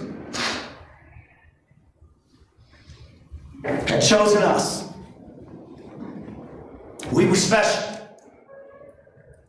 I also recall being told by my older brothers, who were members of the Ohio State wrestling team, that Strauss, quote, enjoyed examining male genitals. It was a running joke in my family and the Ohio State wrestling community and the athletic department as a whole. A nervous joke And it was just that. I was very nervous heading into the private coach's office where Strauss was prepping to abuse dozens of prepubescent male athletes, elite male athletes. This was not a study. It was a premeditated plot by a deviant male predator to assault children on the grounds of a Catholic high school with its own issues regarding the protection of children from deviant sexual predators. Strauss immediately asked me to remove my shorts, and he proceeded to pinch and measure several areas of my body, including my buttocks, waist, and chest. He then began to examine my genitals, suggesting that it would not take long. It was a necessary part of the examination. 14 years old at a Catholic high school on the west side. I closed my eyes, I took a deep breath. Strauss molested me for approximately 2 to 3 minutes before he said, "Okay, you're free to go." Like Larry Nassar, Strauss was a master of grooming his victims. He often invited athletes to join him at Wendy's, where he could overtly violate NCAA rules on amateurism by providing extra benefits to athletes, something that we were told never to accept. Yet, it was there for our taking. A free meal goes a long way for an athlete living below the poverty level and who's been working 80 hours a week to ensure success both on and off the mat. 16 sports, over 1,000 victims. I stand here today in this jacket, which I earned, which my family has bled for, which these gentlemen up here have bled for. And I'm proud to say I survived. And so did thousands of athletes and students who were forced to endure systemic sexual abuse.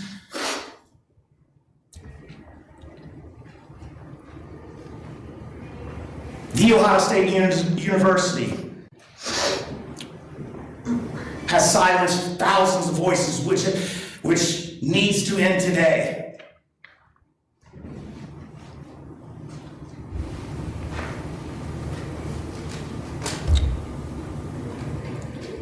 I ask each of you to hold this institution accountable for the victims of these vile criminal acts.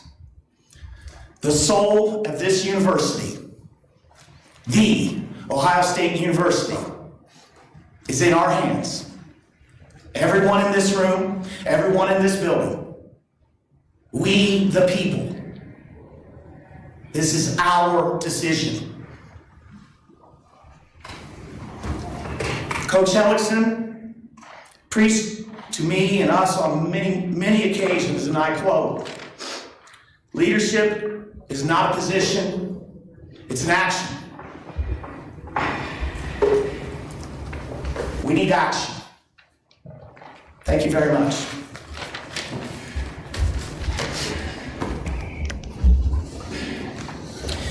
I would now like to introduce Elizabeth Williams-Joy.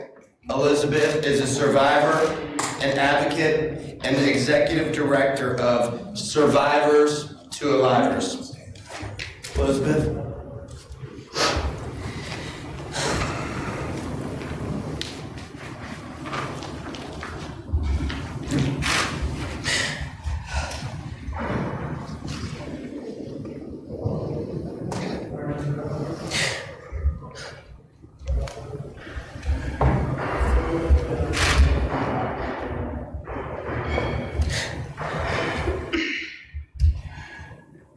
Hello, my name is Elizabeth Joy.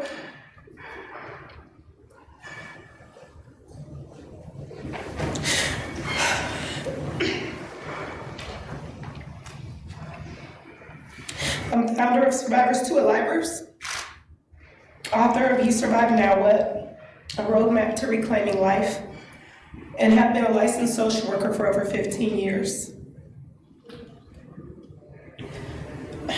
Rather than tell you about the many trauma survivors I've worked with, or even about the sex offenders who I've helped, or about statistics of sexual violence, I'm going to share with you a little bit about myself, because I am a statistic.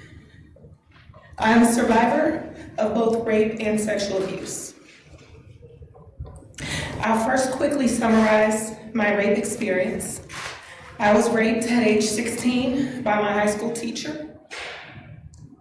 After 11 hell-filled months of having all of my personal information dragged through the mud, having severe anxiety attacks every time the next court date grew near, all for it to be continued again, needing police escorts at school for my safety, since he was such a popular guy, my rapist, my teacher, was found guilty of the lesser charge of GSI and sentenced to a whopping 90 days.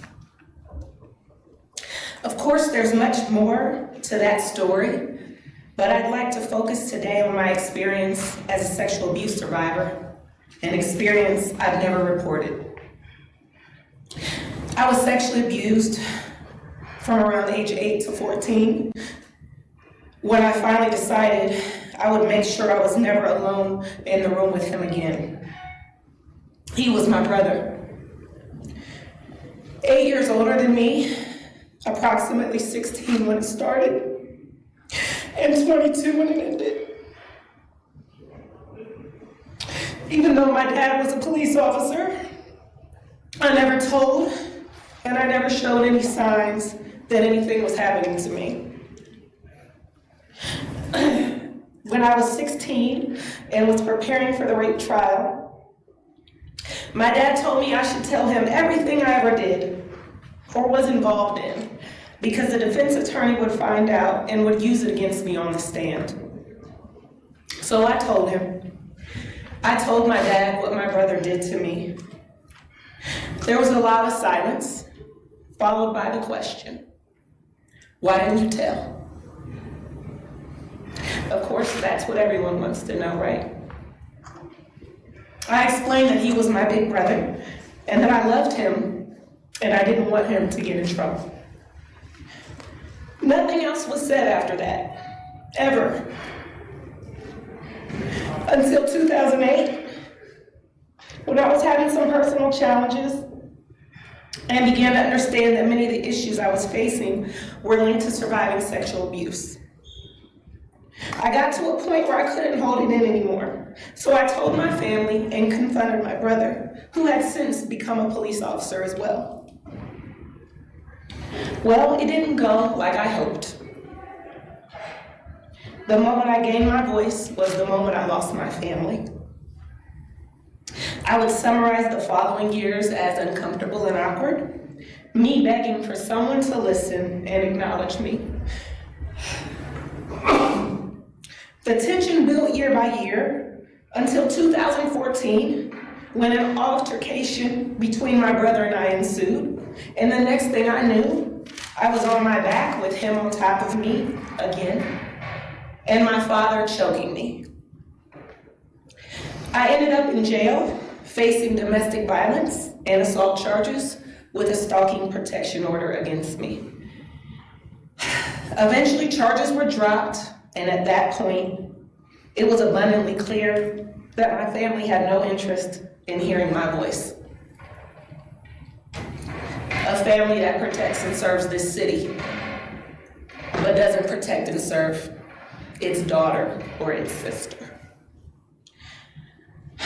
I finally accepted this reality, ceased family interaction, and changed my name, dropping Williams, my dad's last name, and making my then middle name, Joy, my last.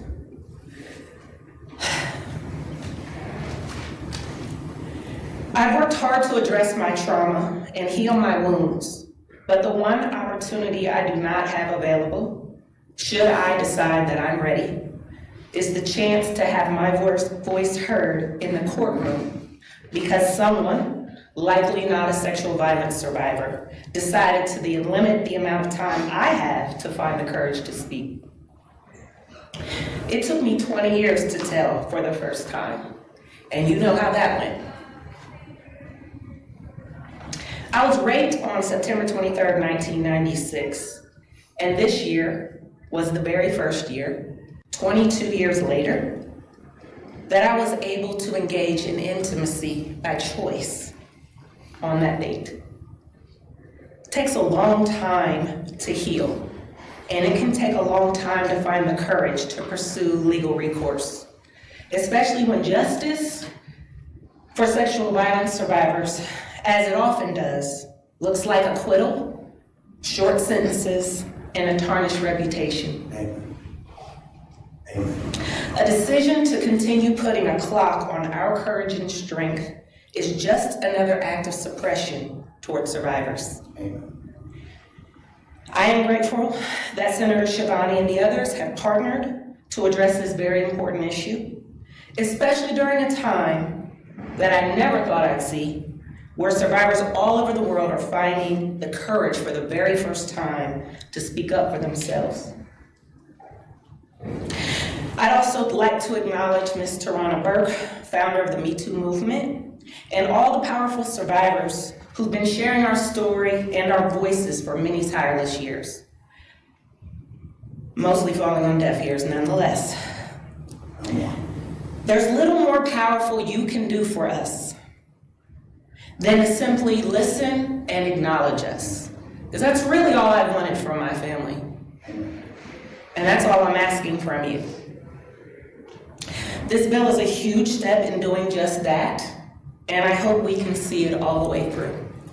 Thank you for your time. Excellent.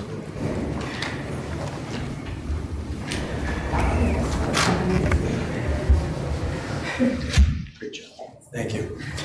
Well, at this point, Gloria and I would be willing to take questions about the bill, about anything moving forward here in the State House. The victims the survivors, that's right. I got corrected earlier and I screwed up already. But that's really important. I changed my testimony to change the word victim to survivors, and will do in the future moving forward. We're happy, street fighters. Happy to answer questions, happy to do interviews afterwards. If people have questions, go ahead and shoot. Senator, what are the chances that this would actually, I mean, you only have, what, like 6 more legislative days until later, no chances? Minimal? You know, I've been down here for 10 years and you've been covering the things that I've been pushing. It's not about getting the bill passed today or tomorrow, it's about moving the issue forward. If it gets passed this year, great. I'm gonna advocate for it every single day until I'm done. But afterwards, one of the co-sponsors on the Democratic side will be moving the bill forward. There's also a House companion bill. There's 5 Democratic co-sponsors in the Senate. So we're gonna have a caucus today, we're gonna talk about who's gonna move it forward. But there is also that companion bill in the House with Smith and Golonsky that deals only with the criminal lift of the statute, not of civil, but regardless, it's progress. And like last time when the senators tried in 2013, although their bill didn't get passed, there was progress, there was movement, and that's what it's all about. My question is for Ms. Albrad.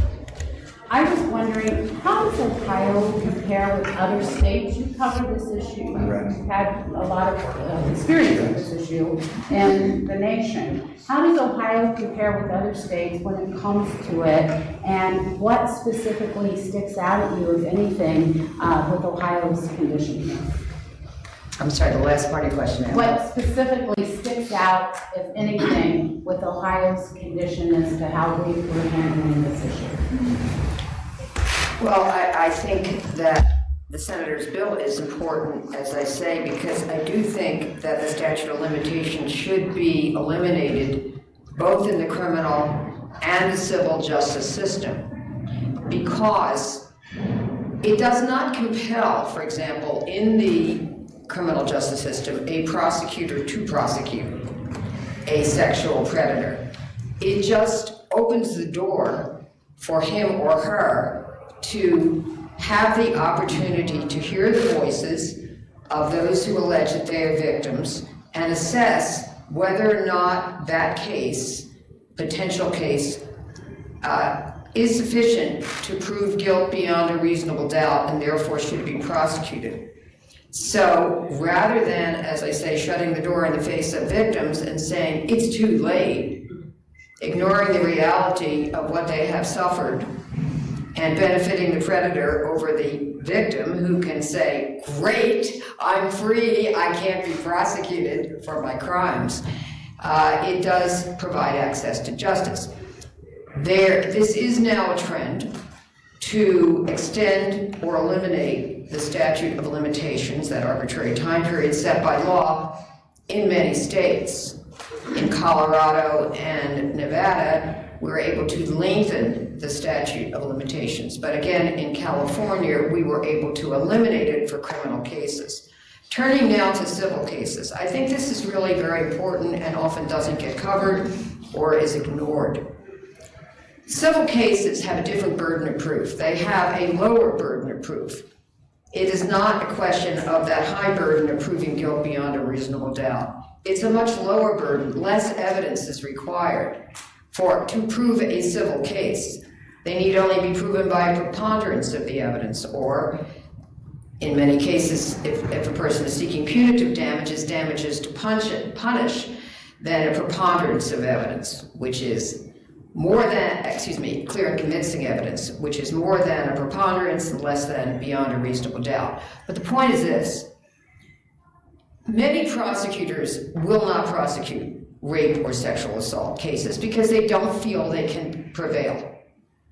And so that leaves many victims without any access to justice if the statute of limitations prevents them from filing a lawsuit, in other words, a civil case.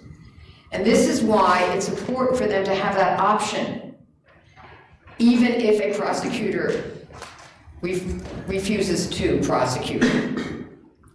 This is really important because it's empowering to a victim to be able to file a civil lawsuit and seek justice, accountability from his or her sexual predator. We have not eliminated the statute of limitations in California and in many other states for civil cases. I think it's important. There, of course, if a plaintiff is successful, then they're able to receive compensation to cover their therapy bills or their medical bills, sometimes to compensate them for their pain and suffering, or lost wages from work because of what they have suffered. And this is important because also they're not then on the defense. They don't, in a rape, they've lost control. In a civil lawsuit, they have the control over their case. They are empowered. It's good for them emotionally, physically, and if they prevail financially, to enter a new phase and chapter in their lives. And this is really important. Okay, it's not just about the criminal statute of limitations. This has real life consequences for victims. So what I'm saying is that Ohio can be the trailblazer, can be a pioneer, can move forward on the civil if it wishes. And let's give that access to justice to victims. Let's give them that opportunity to have a choice. Still, there may be a lack of evidence to proceed with a civil case, but at least this can be assessed by a private attorney who in a way is acting like a private attorney general. And this is why it's important, because as Elizabeth said, I mean, her voice counts. She matters. A victim's, sometimes people say, well, there's not enough evidence. Well, a victim's testimony is evidence. Should not be discounted. It's evidence. The jury can decide what weight to give to it.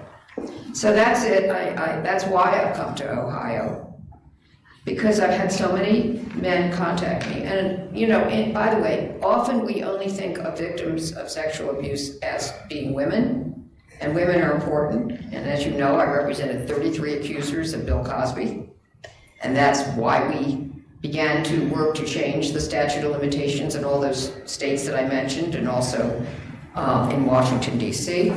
But the point is, we should not ignore men who are sexually abused, whether they were sexually abused, whether they are adult survivors of child sexual abuse or adult survivors of adult abuse, because these laws are meant for them as well. And they need to have access to justice and to seek accountability. Thank you. Are you representing any of the OSU Straussman? No. Can I just follow up on Joe's question? That was a long answer. Yes, sorry, I'll shorten it. My takeaway from that is that 47 states have statutes of limitations. I don't have the number for you. Well, I mean, you only mentioned 3 states that have. Pardon me? You only mentioned 3 states. Oh, well, I mean, most states do have a statute of limitations. By the way, I also pointed out in California when I was testifying or at other points that not only is there no statute of limitations for murder in California, but also there was no statute of limitations for embezzlement of public funds. And so I think, stealing a person's, bodily integrity should be at least as important, if not more, than stealing public funds. But go ahead. Ms. Allred, you said that you believe that it's too late for the Strauss victims. Are you speaking? I said it may be too late. Okay. Are you speaking specifically about state courts? Or are you talking about federal or to what were you referring? Well, I mean, I said it may be too late for those who contacted me. I mean, it depends on the theory. I'll say at best it's an uphill battle for them. I know there are lawsuits filed.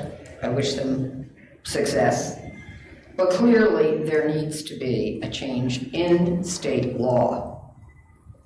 But I will say, in reference to Ohio State University, regardless of the law, okay, it's never too late to do the right thing.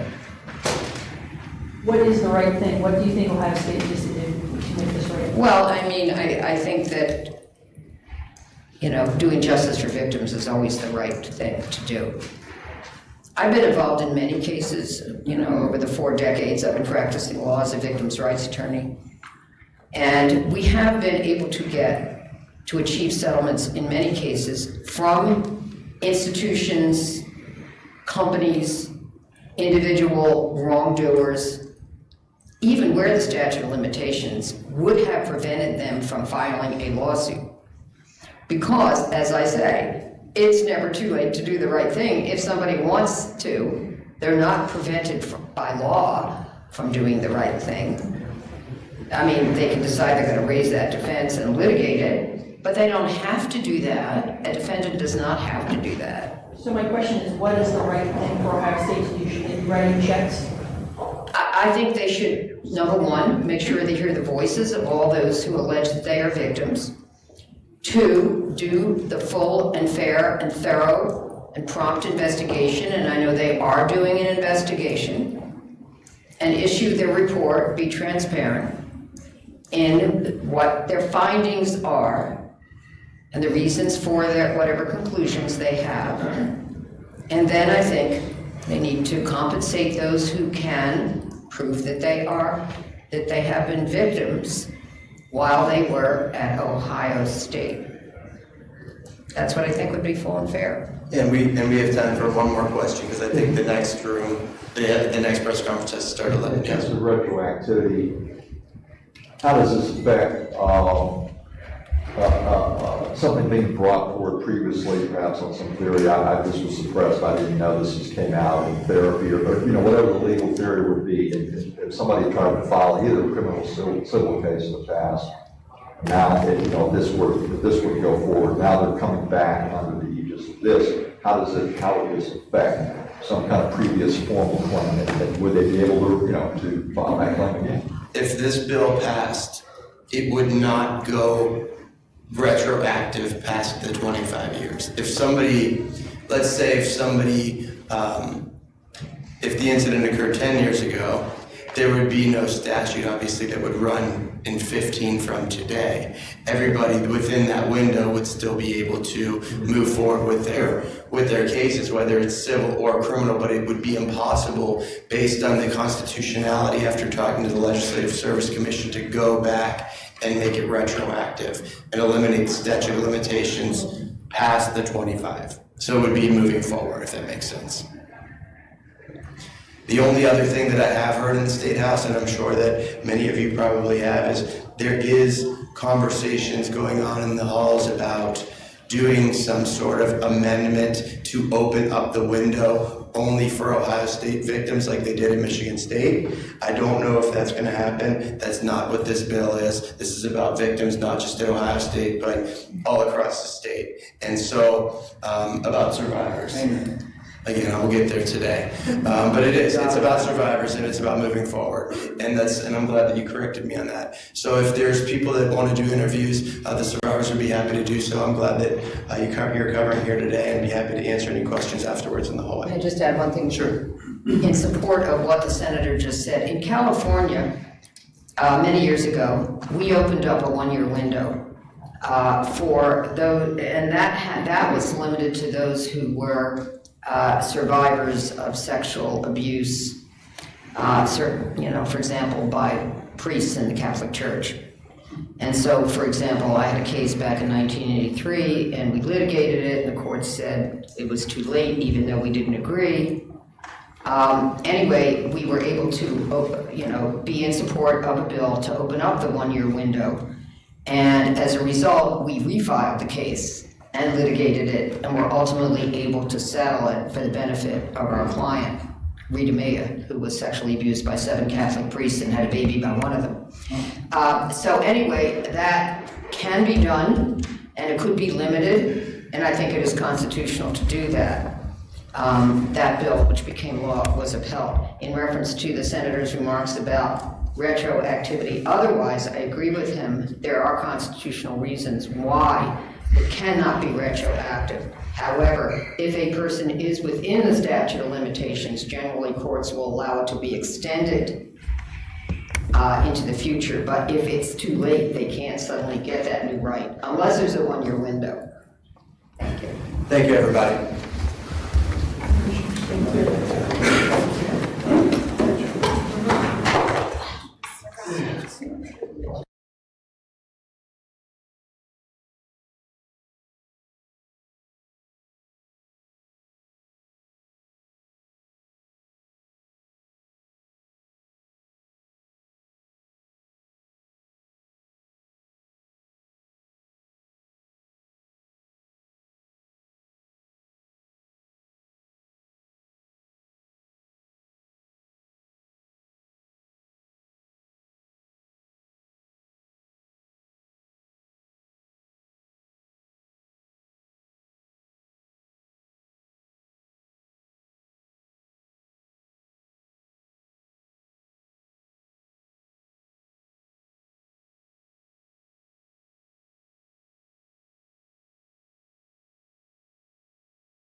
Hey guys.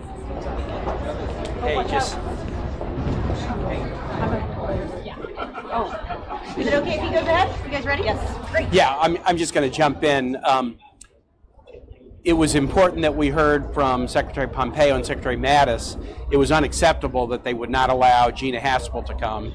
That was a clear effort and interpreted by the senators to be an effort to not give us full information about the Khashoggi situation.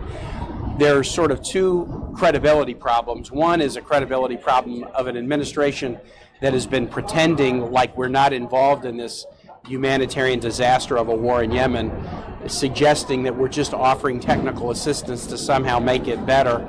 The facts over the last year do not suggest that that's true.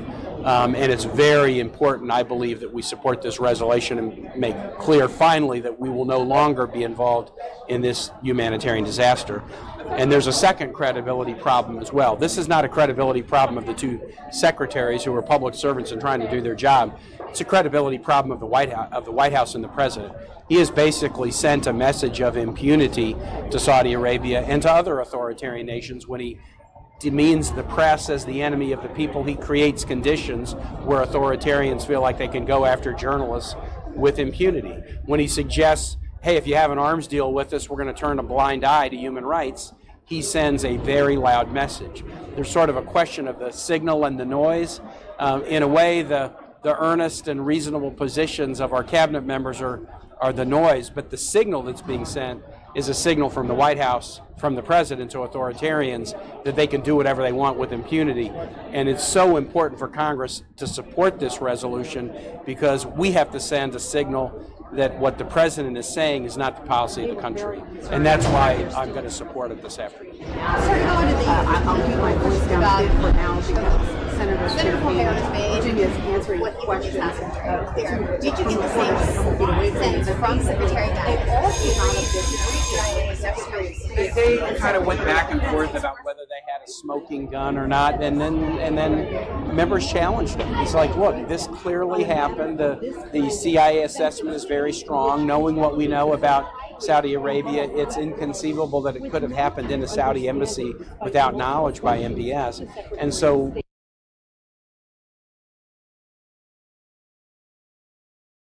unless it's come in the last few hours, I think I've read it all. There is and writing. The question for me is whether or not the CIA supports the conclusion. Unless it's come in the last few hours, I think I've read it all. There is no direct report. Unless it's come in the last few hours, I think I've. Business as usual level is there.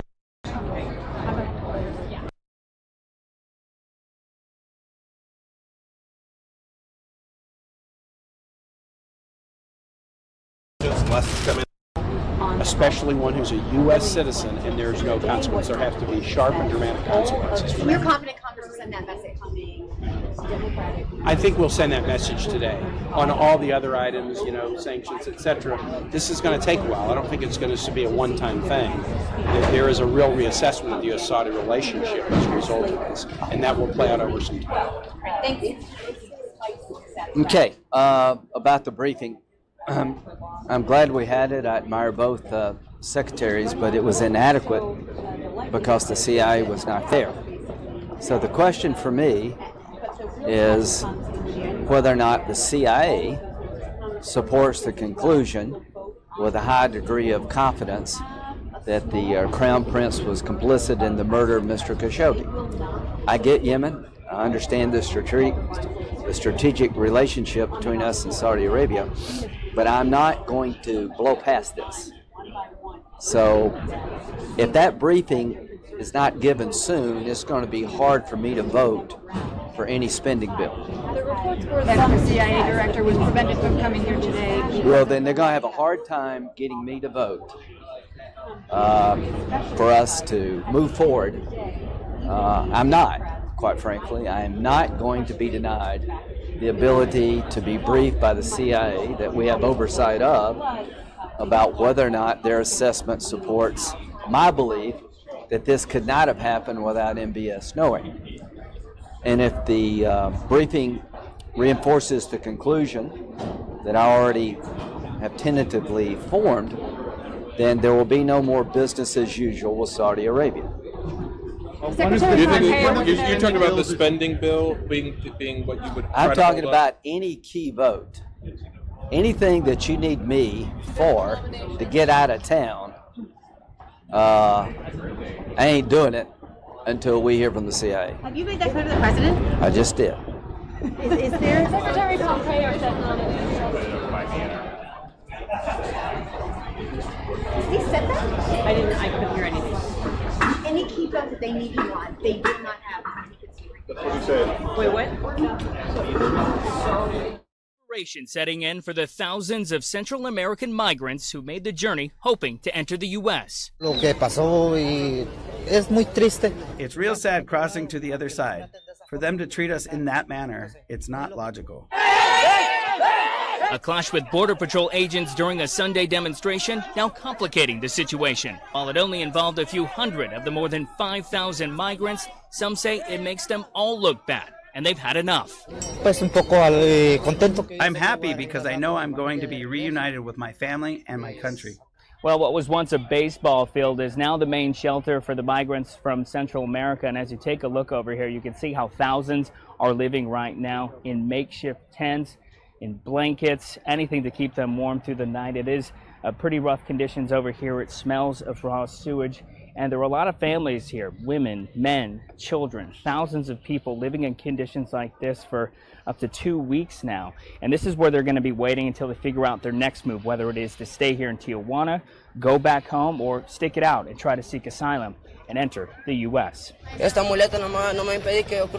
crutches will not stop me from crossing that fence illegally or legally, but I do not intend to cross illegally. I am hopeful that they will give me the papers because the first thing is to ask for political asylum in the United States to enter legally. While some remain defiant with the hopes of entering the U.S., others look to stay in Mexico.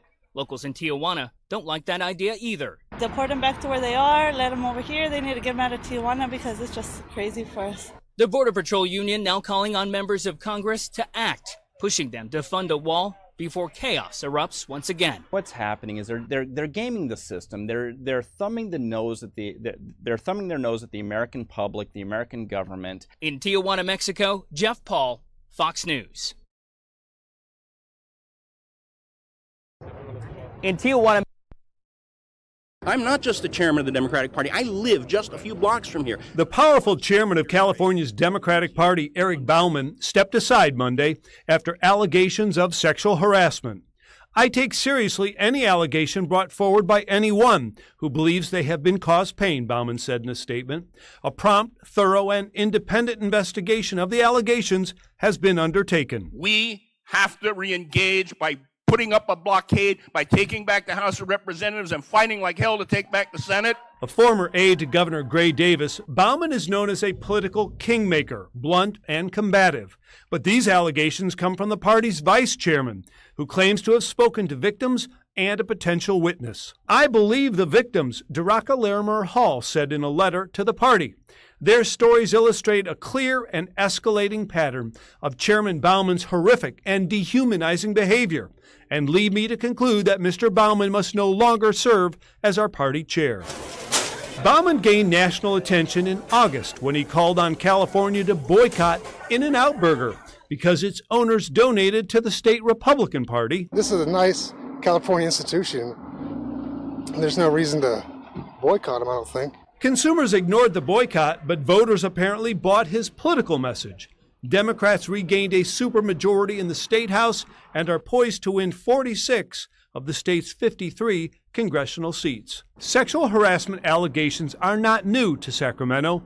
9 lawmakers faced accusations of misconduct in the last 2 years. We reached out to various Democratic lawmakers and political consultants to comment on Bauman's alleged behavior. None wanted to talk about the powerful party boss who remains on leave pending the investigation. In Los Angeles, William Lajeunesse, Fox News.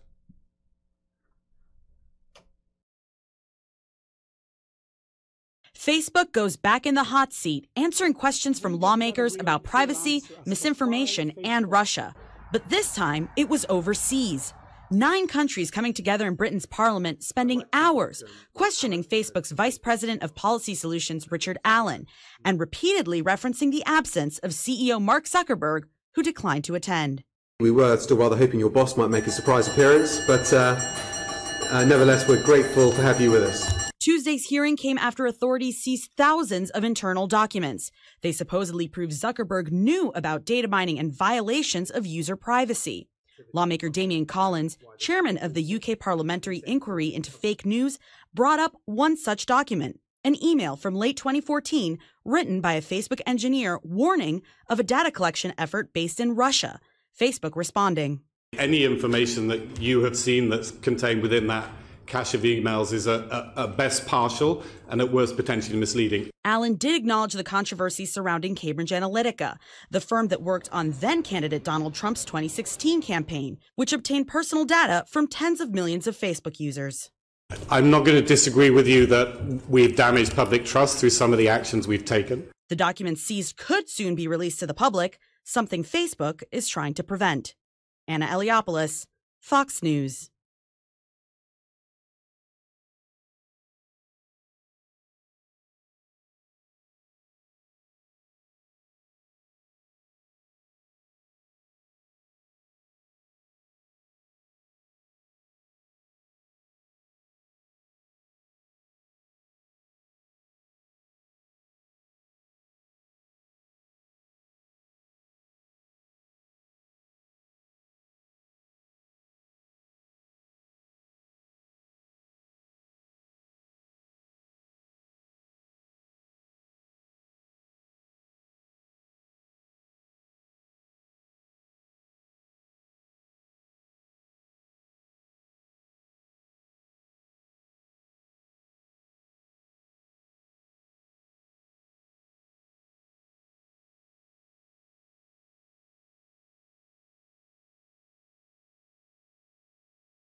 Trump urging the migrant caravan at the border to turn around, telling them the U.S. will not let them in. We are doing a job, and we will continue to do a job. We're doing what's right. As criticism builds over the use of tear gas in weekend clashes, Border Patrol saying they believe it was called for. It absolutely was necessary. When you have grown males that are pushing women and children up to the front and using them to be able to throw their projectiles, they gave us absolutely no choice. While Democratic Congressman Benny Thompson saying any border security and immigration policy that results in mothers and children being gassed is not only cruel and morally reprehensible, but also an abject failure. Mexican officials are warning migrants they need to find a legal way to cross the border, and violence won't be tolerated.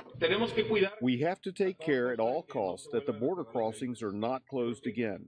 I believe that the entire community of Tijuana agrees with us. Homeland Security Secretary Kirstjen Nielsen saying in a statement that the vast majority of the 8,500 migrants in Tijuana are not eligible for asylum, adding, quote, "We will continue to prepare for the next assault while looking for lasting solutions with Congress and our Mexican partners." Nielsen also saying the administration had predicted the violence over the weekend and they believe it will happen again. She went on to say they are prepared to send additional personnel to the region. In Washington, Lauren Blanchard, Fox News.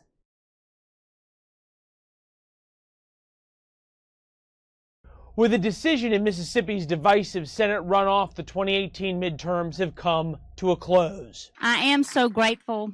I'm so humbled for the honor that you have given me. Republican incumbent Cindy Hyde-Smith was projected the victor over Democrat Mike Espy in the deep red state. But the win doesn't come without controversy. During the runoff, a video surfaced of Hyde-Smith making what some called racially charged remarks. He invited me to a public hanging at me on the front row. The video driving many voters to the polls, but it wasn't enough to push Espy, who was hoping to become the first African-American senator from Mississippi since Reconstruction, across the finish line. In defeat, he offered to aid in bringing all Mississippians together. She has my prayers as she goes to Washington to unite a very divided Mississippi.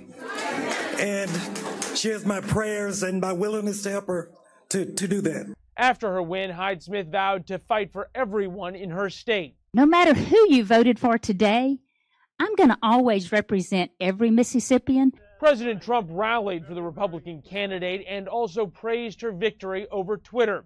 Congratulations to Senator Cindy Hyde-Smith on your big win in the great state of Mississippi. We are all very proud of you.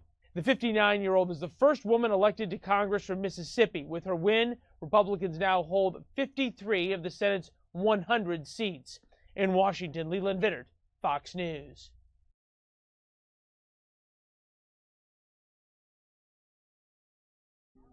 One thing no one debates around here, Nancy Pelosi knows how to twist arms and she knows how to count votes, but that doesn't mean that today's vote is going to be easy. Nancy Pelosi has made her pitch, and today she may learn her fate. And there is a very strong likelihood that after today, she will be well on her way to regaining the speaker's gavel she has held before. I happen to think that at this point, I'm the best person for that. House Democrats will huddle on Capitol Hill behind closed doors to vote on their leadership posts. If Pelosi gets the votes today, it will be because she knows how to work deals, overcoming opposition from more than a dozen House Democrats who want someone else. Once they took the House, things got a lot more complicated in that there isn't a clear person that everyone can rally behind who is different than Nancy Pelosi. She's consolidating her power, and she should be able to eke this out. Ohio's Marcia Fudge had come the closest to actually challenging Pelosi, but she quickly folded after Pelosi promised her a committee post she coveted. And more Democrats are likely to fall in line when the full House votes for Speaker in January. So would the president be able to work with Pelosi? He has said he supports her bid, but it's not clear whether he sees her as a partner or someone he can effectively rail against. Either way, the lay of the land in Washington is about to change. Less drama on the Republican side, where the stakes are lower. Republicans have selected Kevin McCarthy to lead the new Republican minority in the House next year. In Washington, Doug Luzader, Fox News. He's destroyed my family. You know, my daughter, Mandy, was the glue that held my family in place. You know, she was my everything. This morning, Dan Ferguson received a call from El Paso police telling him the man who hit his 28-year-old daughter Mandy, a bubbly 6th grade teacher, turned himself in 2 days after fleeing the scene. I saw where my daughter was hit and where her body was 50 feet from the point of contact. You know, he never even attempted to stop to render aid. There was some relief, but also frustration. This man, because his careless action, has destroyed a complete family. The family says they learned Joel Velasquez has a criminal past. He was currently out on bond when the crash happened and was in the country illegally. It just doesn't add up. It just doesn't seem to be fair. They are trying to find peace in the memories and the joy their daughter brought to so many people. She was my world. You know, she was my wife's best friend, but she's always my baby girl. But they also want accountability and justice for Mandy. Everything was just perfect in her life, you know, and to have it just so tragically and senselessly destroyed, you know. This is something that no parent should go through. Even though we've done it before, it's still really nerve-wracking because we've had more missions to Mars fail than we've had succeed. After 6 months and 30 million miles later, touchdown confirmed. NASA's InSight is now on Mars, and now it's time to get to work. Specifically to help us understand what the inside of Mars is like and how it might have evolved over time. ASU's space program will be paying close attention to this mission, and they know what they want to see. We would like to get seismic data back from the mission. That's the big thing. So if we can get any kind of seismic data back, that'll be big.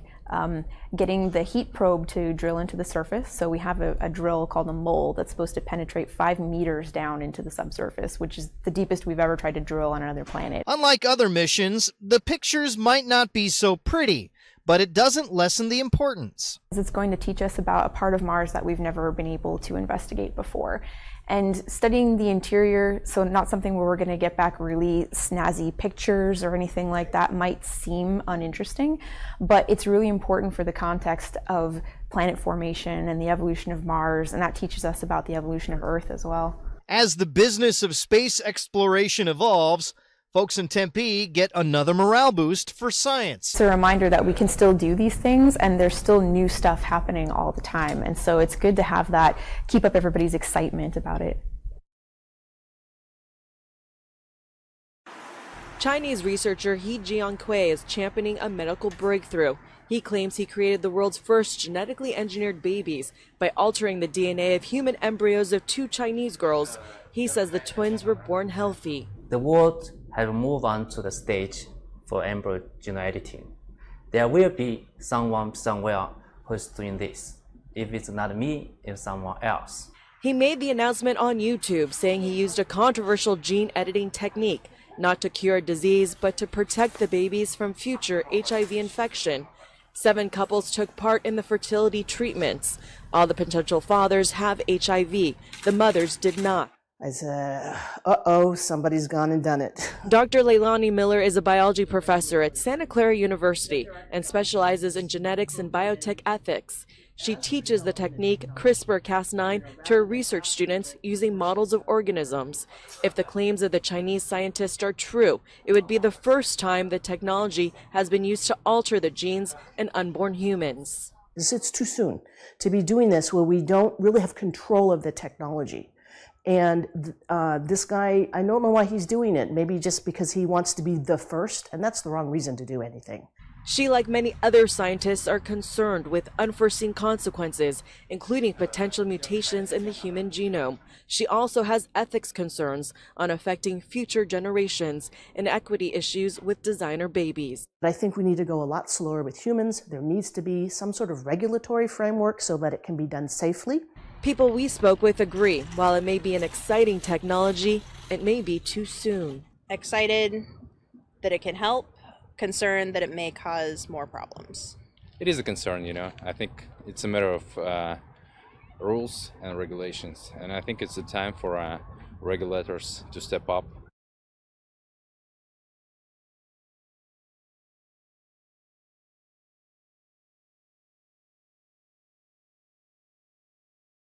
For the last 25 years, I've been in practice telling my patients they need to get on a treadmill, they need to get their heart rate up, and do some aerobic exercises. Well, a new study found that even strength training and resistance training has benefits regarding cardiovascular health.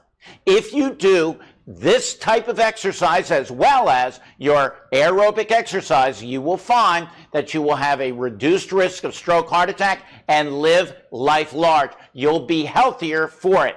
I tell my patients you need to exercise for about 2.5 hours a week, spread out through the week, or longer if you can. I always get patients to do the following 4 categories of workout. Number 1, aerobic exercise. Number 2, strength training or anaerobic exercise. 3, flexibility training to get yourself to stay loose. And finally, balance training, so that as you get older, you will reap the benefits of these exercises. Folks, live life large, go for it, and you will be putting money in your health 401k. I'm Dr. Mike Sirigliano with the Fox News medical team. All right, some good advice there on health, but I will say that Mars Insight probe landing, probably the coolest thing that we got to see this week. And if you missed that stream, we actually have it up in our archive, so definitely check us out on our channel. Don't forget to subscribe and follow Fox 5 DC on all of our platforms here, and this on our YouTube channel as well. Click that red button that says subscribe. We're going to close out today with some of the senators who are live right now on the Senate floor discussing that briefing on Saudi Arabia. After we saw that stakeout, a few of them had a few words to say to the cameras, but now they're on the floor to make some sort of longer remarks than what they did. And right now, Senator from Connecticut is on the floor. Take a listen. Your targeted bombing of civilians, that does not equal a gift to Iran. We are still able to decide when we engage and when we don't engage, even with our allies. Second, a lot of folks seem to believe that there is some command and control relationship between the Iranians and the Houthis. They are certainly tied together. There are certainly weapons, capabilities that have been granted to the Houthis by the Iranians, but the Houthis are not Hezbollah, right? This is not a group of fighters that Iran controls. And in fact, as the civil war goes on and on, gets deeper and deeper, the Houthis and the Iranians get closer and closer together. So as we continue to just feed enough support to the Saudis to keep the civil war going, we are actually perpetuating the very end that we seek to avoid, which is the merger of the Iranian regime and the Houthi rebels. They are becoming closer and closer the longer and longer the United States becomes engaged in this conflict. The Middle East is not a zero-sum game. You do not have to unconditionally back the Saudis in everything they ask of us simply because you don't like the Iranians.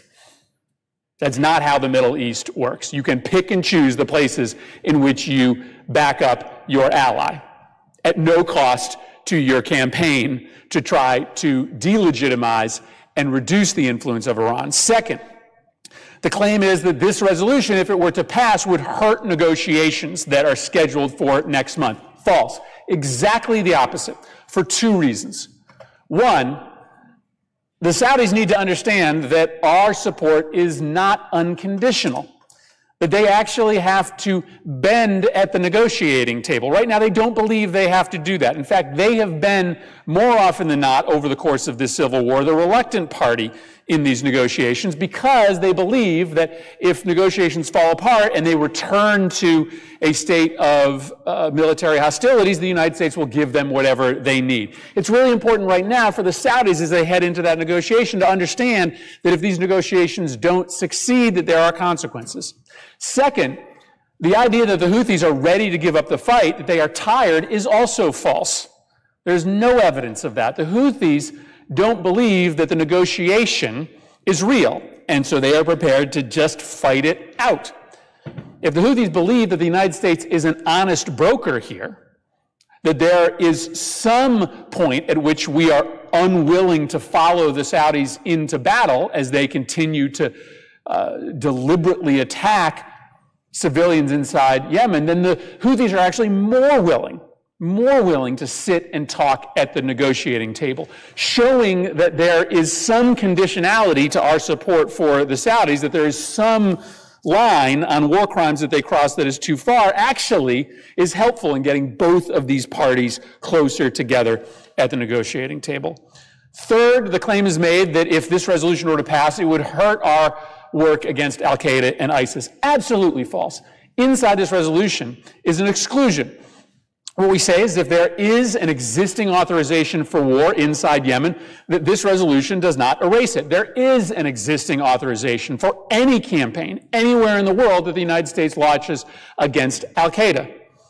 The administration and the prior administration, the Obama administration, have expanded the 9/11 AUMF to cover ISIS as well. So nothing in this resolution hurts our ability to go after al-Qaeda and ISIS inside Yemen. All of those operations can continue even if this were to pass and become law. But second, al-Qaeda has been growing in strength. ISIS had no foothold in Yemen before this civil war.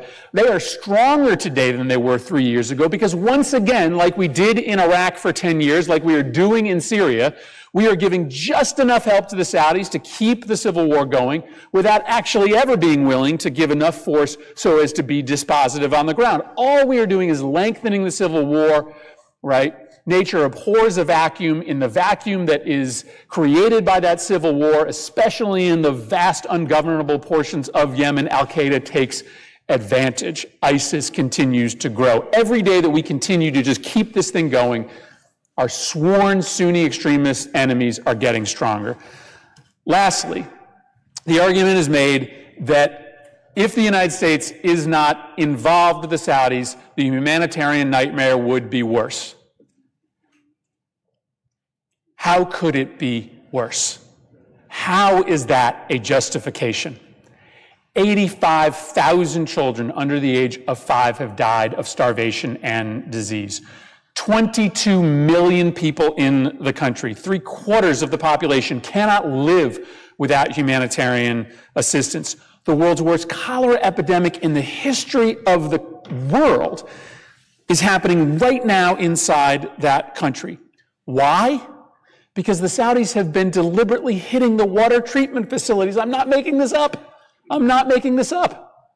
They've been targeting the water treatment facilities so you can't get clean water, so people get cholera. Today, humanitarian supplies have been reduced by 50% into the port of Hodeidah because as we speak, the Saudis, with U.S. support, are bombing all around Hodeidah, and humanitarian agencies have cut off many of the supplies that they would traditionally send into that capital. The humanitarian nightmare is getting worse right now as we speak today because this civil war continues to go on and on. It can't get much worse than it is today. And there is no evidence that the U.S. participation in this campaign has made it better. In fact, since we have been sitting inside these targeting centers with U.S. personnel helping the Saudis pick targets, more civilians have been killed. More civilians have been killed, not less. We actually pulled out of the targeting centers at the end of the Obama administration. The Obama administration made a determination in 2016 that we were potentially committing war crimes by being with the Saudis as they were choosing to hit the water treatment facilities.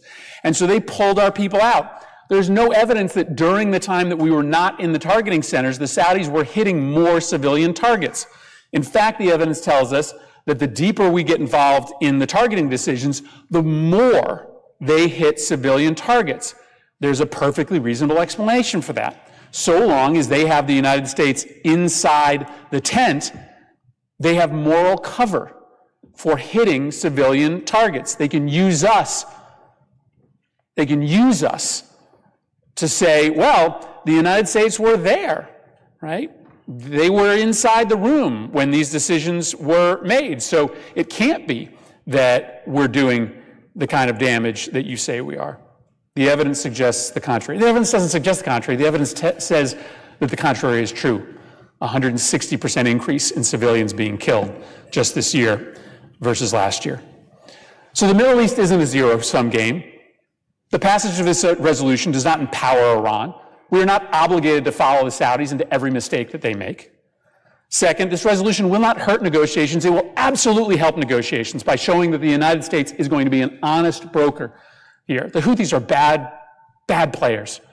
They've killed a lot of people. They've done a lot of damage inside that country. This is not just a question of what the Saudis have done. 70% of the civilians have been killed by Saudi bombs, but the Houthis need to be held to account for what they've done as well. We need to be a broker of peace. This resolution will help us be a broker of peace. Third, Al-Qaeda and ISIS can still be confronted even if this resolution passes, and the quicker this civil war ends, the less power they have. And fourth, maybe, theoretically, things could be worse. Maybe we could have 185,000 children under 5 die from starvation and disease, but that is not a justification to just stay the course. We need to shake up. We need to shake up the stalemate that exists today. We need to send a signal that the United States is not okay with the way that the Saudis have perpetuated this war. Frankly, the way that they have lied to us over the course of the last several months about other things that they are doing to quell dissent in and around the kingdom. We need to send a message, but we also need to get the United States out of a conflict right now that is doing no benefit to American national security and has become a nightmare for people who are stuck in Yemen today. I'd urge passage of the resolution and yield the floor.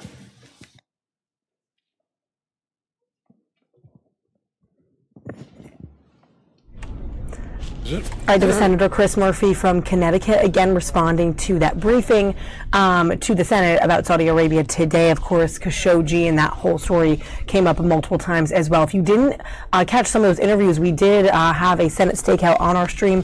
For a good piece of this stream, we had Senator Tim Kaine, Lindsey Graham from South Carolina, as well as Secretary of State Pompeo, of course, who made his remarks at the podium. So lots of that earlier in this stream, so you can scroll back to that as needed. But I want to give you one last look at this national Christmas tree. This is the tree that will be lit tonight, and our Gary McGrady is going out there right now to take part in some of the festivities. He's going to catch that lighting live, and you guys can watch it as well if you join in on our Facebook page, Fox 5 DC, or on our website right here, fox5dc.com. You can catch that lighting. You can't really tell right in this stream. This is from earlier this morning in the daylight. You can see it's there, though. It's prepped. Everything is getting ready. They're going to scan and screen the area and make sure they do a final look through, and then everyone will be set and the media will get set up to cover this event. So that all comes up tonight in the 5 o'clock hour.